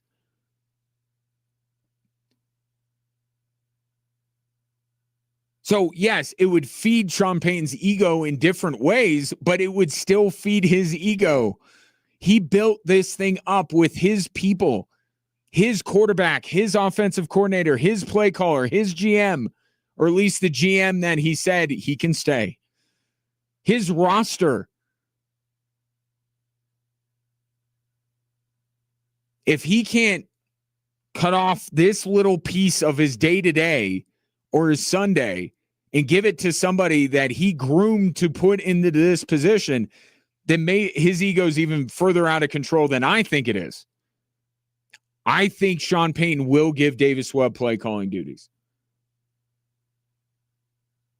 And if Bo Nix does well, guess who drafted him? Sean Payton. If Davis Webb is a brilliant play caller, guess who hired that guy? It was Sean Payton. I really think I'm presenting a win for everybody. Davis Webb is empowered.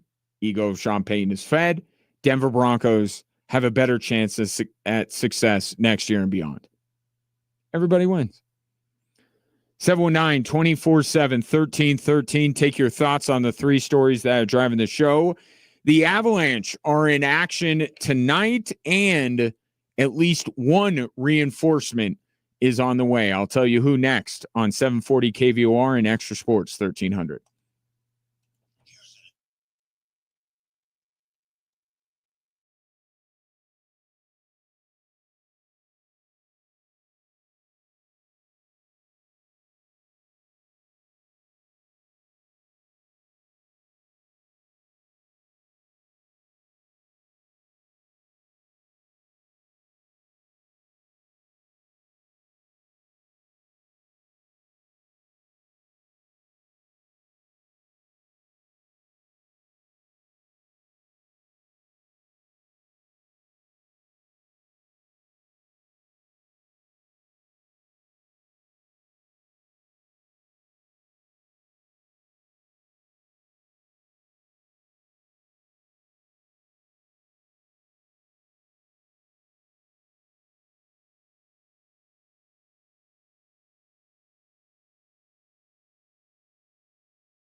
Tough to appreciate the performance of one player when it's a crushing loss like last night was for the Denver Nuggets. But how about Peyton Watson?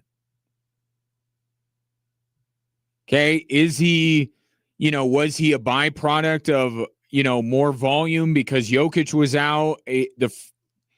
Second game, Jokic is back. And in a game that Jokic struggled,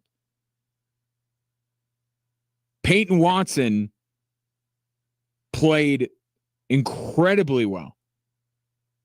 You don't think, and I tweeted this out last night, you don't think that he was looking forward to showcasing what he's been doing for these last 3 weeks that maybe a ton of people haven't been paying attention to because Jokic has been out? Now he steps on a primetime Sunday night stage against the defending champions.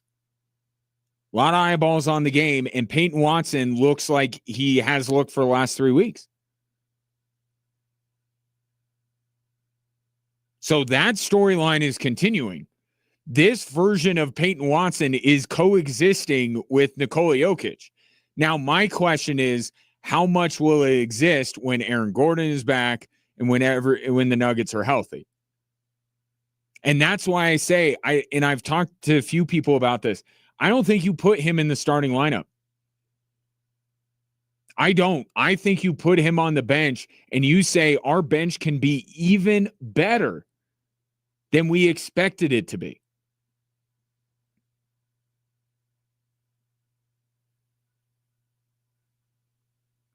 I think you go back when everybody is healthy, if everybody is healthy. I mean, we're 6 weeks out from the most optimistic, well, I guess 4 weeks out from the most optimistic timeline, more like 6 weeks out for the optimism that the Denver Nuggets are going to be fully healthy, because that's how long Aaron Gordon is out. But let's say we get there. I still go Murray, Brown, Cam Johnson, Aaron Gordon, and Nikola Jokic, because I think the best version of Peyton Watson is not being put in that box that Michael Porter's been in. Let Cam Johnson, a more veteran player, figure out how to navigate that. And a guy that, by the way, I think that the Nuggets may not see much of a future with.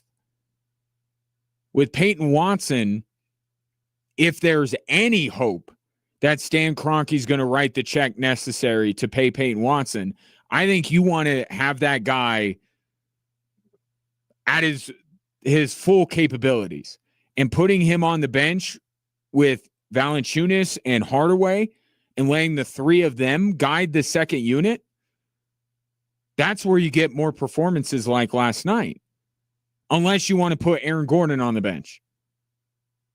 Right? I think when it comes to paying guys long-term and when it comes to starting or coming off the bench, I think it's an Aaron Gordon versus Peyton Watson question. And I think you have Aaron Gordon in the starting lineup. But it is not disparaging Peyton Watson. It's just I want Peyton Watson to have free reign. Because you got this conundrum that you have going on that you paid Christian Brown, and now Peyton Watson might get a big contract handed to him by another team. You got to know if there's any inkling that you're going to match. You got to see the full capabilities of Peyton Watson the rest of the way. And I think you have a better chance to do that if you let him run with the second unit than if you try to put him in Cam Johnson's spot, in that Michael Porter spot, and then he's deferring to Jokic, Murray, and Gordon, and has Christian Brown to contend with. But he was really good last night. Really good.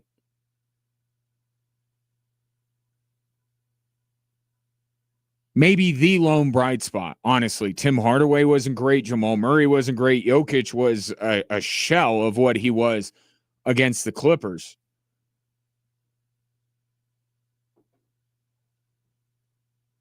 But Peyton Watson, every day, look, he hasn't done much in his career, if we're being honest about it.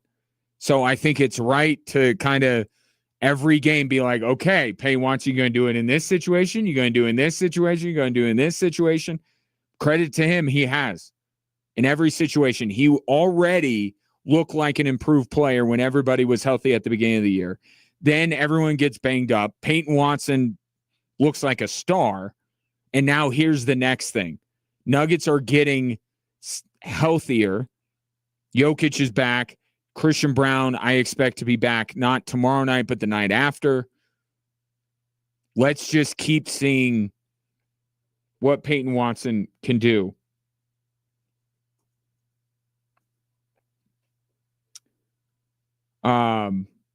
This text coming in. Hey, Ryan, that was Joker's son that came back. He looks a little bit out of shape, and they've got a lot of other players that I think will help defensively, and I think over a 7-game series, Joker can figure it out. So that makes sense. Yeah, I get what you have to give credit to OKC first and foremost. Okay, they're missing guys too. And they whooped the Denver Nuggets. Like, let's just call it what it is. But no minutes restriction for Nikola Jokic in future meetings. Aaron Gordon, Christian Brown, Cam Johnson. Like, the idea was always the Denver Nuggets at full strength can beat the Oklahoma City Thunder. Hopefully we have at least a matchup between these two teams before the end of the season to go off of. Disappointment can coexist with optimism, and I think that's where you are today if you're a Denver Nuggets fan. 719-247-1313. Do we have want to get to the text line and then the Avs, Ray? Okay. What do we got on the text line? Nuggets or Broncos? Broncos. Okay. Yeah. 719, about Sean Payton. Being a head coach is to know when to say when and become a true head coach and oversee all aspects of the team. Turn over offense, defense, special team to the coaches you hired, and then you will have more time to figure out time management and time to figure out 4th and 1 decisions. That's why you hire the best at what they do and let them do it. Right. Could not agree more. Perfect text. Yeah. That's what we're talking about here. And look, the time is now. It wasn't last year. It wasn't the year before. Okay, this is not something, because I think some people are like, whoa, Sean Payton's been one of the best play callers in the league for nearly 20 years, and because of 4th and 1, you want to take it away from him. No. There are more reasons than just 4th and 1 in the AFC Championship to do this. Sean Payton had to have full control of everything because the Broncos were a mess and they didn't know any better. Now, because of Sean Payton, they have smarter people in place, more capable personnel, they have a better roster, and they have a better leader. So the next step in the Broncos' evolution here is for Sean Payton, if you want to call it a more CEO type, that's fine. But it's not last year that he should have done this. It's not the year before. Sean Payton shouldn't have came back to the Denver Broncos not calling plays. It's right now. The moment is now to do this. And it is a little bit because of 4th and 1, but not completely because of it. 4th and 1 allowed us to ask the question. Right? That's really, it opened that door. But if you think back to our conversations through the season, we've been having this conversation all year when it comes to the give and take with Bo Nix.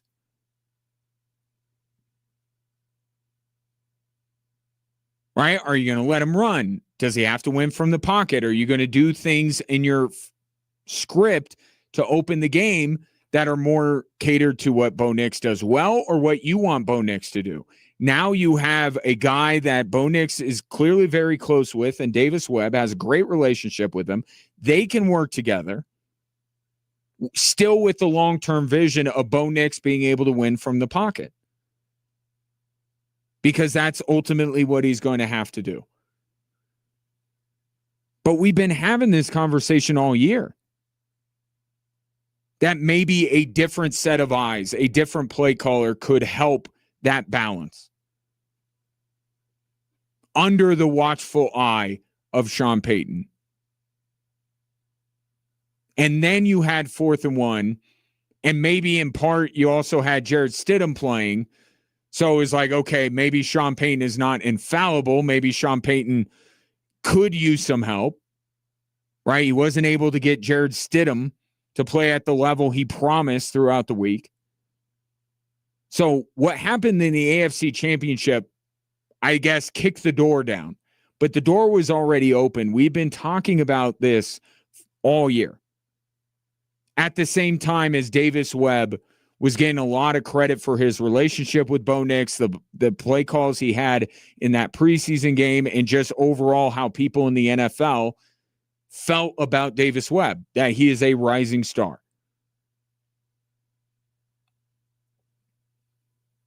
But nothing in the contract that explicitly says that Davis Webb gets play calling duties. So we'll have to wait for official word. Now, Avalanche tonight, 7:00, hosting the Red Wings. They just played the Red Wings the other day, and they will have Devon Taves back in the fold.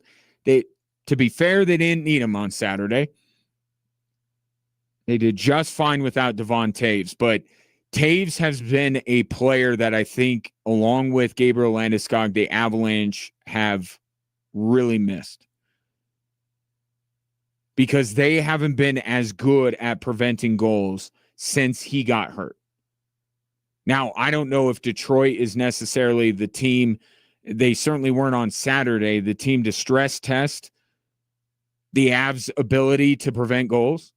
I mean, the Avs won 5-0 on Saturday in Detroit. But you've seen teams over the last few weeks get at the Avalanche and be able to put goal where they gave up 7 goals in 2 separate games.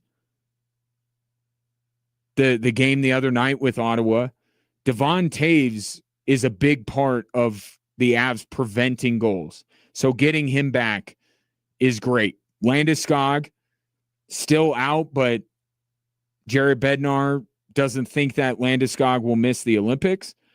But in true Avalanche fashion, one guy comes back, another goes out. Marty Necas did not play Saturday. Kind of surprising. I heard Mike Monaco and Eric Johnson mention it before the game on Saturday. But Necas is out, will be out again tonight. But Jared Bednar expects him to be able to play in the Olympics. So nothing serious with Necas, and Gabriel Landeskog's return is imminent. But they will have neither tonight, but it will be Devon Taves back in the lineup. And one other aspect of the Avalanche that has, kind of been put back into focus, as Nathan MacKinnon goes, this team goes. You notice that? Nathan MacKinnon had gone 6 games without a goal. He erupts on Saturday from the jump, from the opening puck drop. And the Avs cruise to a 5-0 win. So, yes, they're missing Landeskog. Yes, they're missing Devon Taves. But in a way, they were missing at least the best version of Nathan MacKinnon for whatever reason why he wasn't producing. But he wasn't. And it was another reason why the Avs had struggled as of late. But, man, Nathan MacKinnon was a man possessed on Saturday. And we'll see what he has in store tonight. Again, Avs and Red Wings coming up at 7 o'clock on Extra Sports 1300. 719-247-1313. Last call for your thoughts on this Monday. We'll be back after this on 740 KVOR and Extra Sports 1300.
Guys, avoid the annual Valentine's Day panic. Win a Vermeil Pave lab-grown diamond heart pendant from Louisa Graff.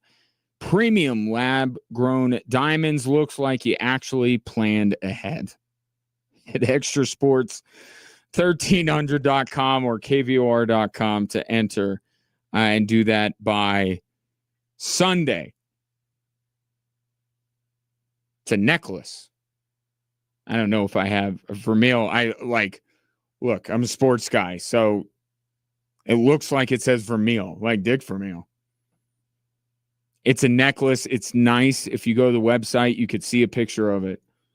See for yourself. This almost throwaway line from The Athletic. And by the way, Diana Rossini helped pen this piece on the Vikings firing their GM. Diana Rossini is as well connected with Sean Payton as any member of the media, which means she is as connected with the Denver Broncos as anybody in the media. So for something with her name on the byline, to even in passing mention that the Vikings may consider George Payton as a candidate, that's interesting. Let me get the exact wording here, just so you could judge for yourself if you did not read it. So this is from The Athletic. Again, the story was about Minnesota's GM that got fired. Said on Friday, Wilf, meaning Wilf, the owner of the Vikings, did not rule out Brzezinski, who is the interim GM now for the Vikings, emerging as a candidate for the full-time general manager role. Multiple league sources believe he would be deserving of consideration. Okay. Another name circulating in conversations with league sources is former Vikings executive and current Broncos general manager George Payton, who still has strong internal relationships. Payton remains under contract with Denver and is well regarded by both Broncos ownership and head coach Sean Payton.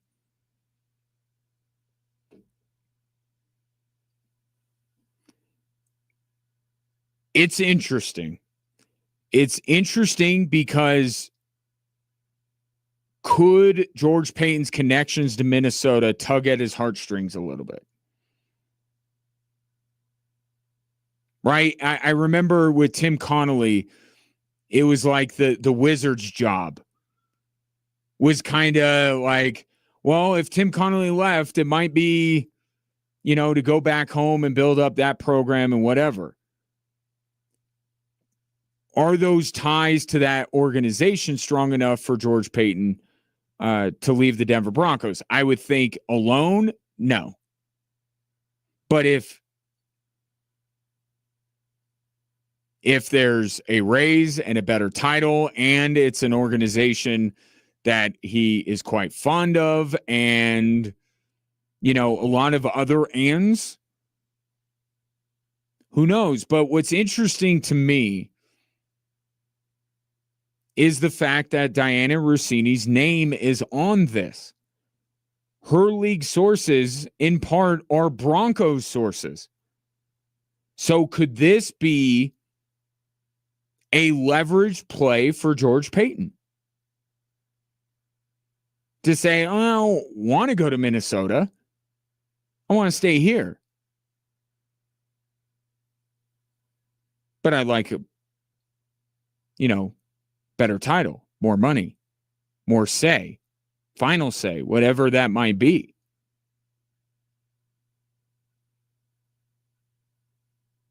But also, and again, I'm just kind of going off the cuff here because it's literally just that, what I just read. Could it be like the Joe Lombardi thing where it's like, we have somebody else in mind, you can go. I think that's the more unlikely of the two options here, but it's just very interesting. It's very interesting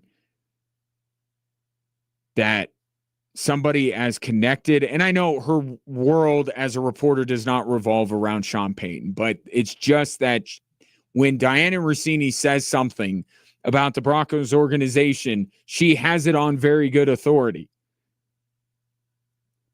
So you can also believe the part where Sean Payton and the Broncos really like George Payton. But you wonder the league sources. So is this George Payton trying to get a little bit of a bump in some way, shape, or form? Is this like the Ravens with the kind of hit piece on Lamar Jackson that was put in the Baltimore paper that kind of felt to me like a trial balloon to see what public sentiment was regarding the future of Lamar Jackson in Baltimore? Like, what if we said that people in the hallways didn't love Lamar Jackson? What would you say to that, Ravens fans? Would you want him gone? Like, could it? There's a lot of different things, or it could just be this is one story that literally the only thing that is sourced with the Denver Broncos is how much they like George Payton. You don't know. But for George Payton's name to be thrown out there as an active GM somewhere else, and an active GM for a team that was in the AFC Championship,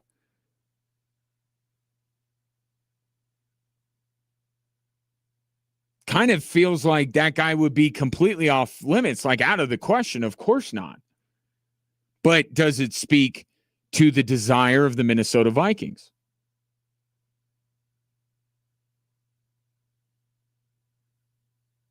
Or does it possibly speak to the Broncos liking George Payton, but maybe not loving him?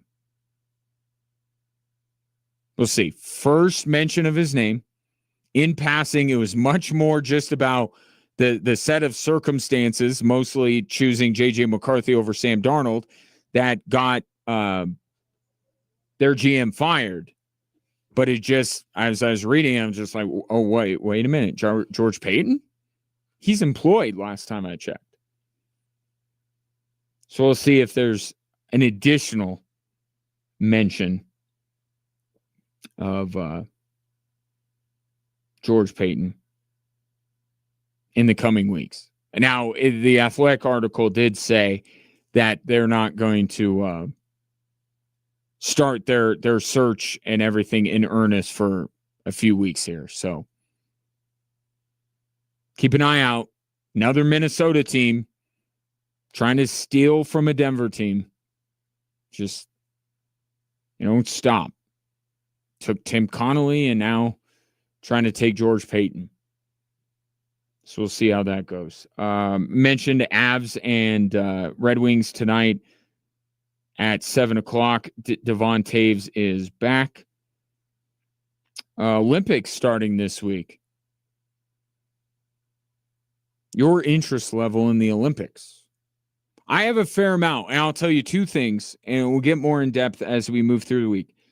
Two big storylines. Okay, Lindsey Vonn and USA Hockey.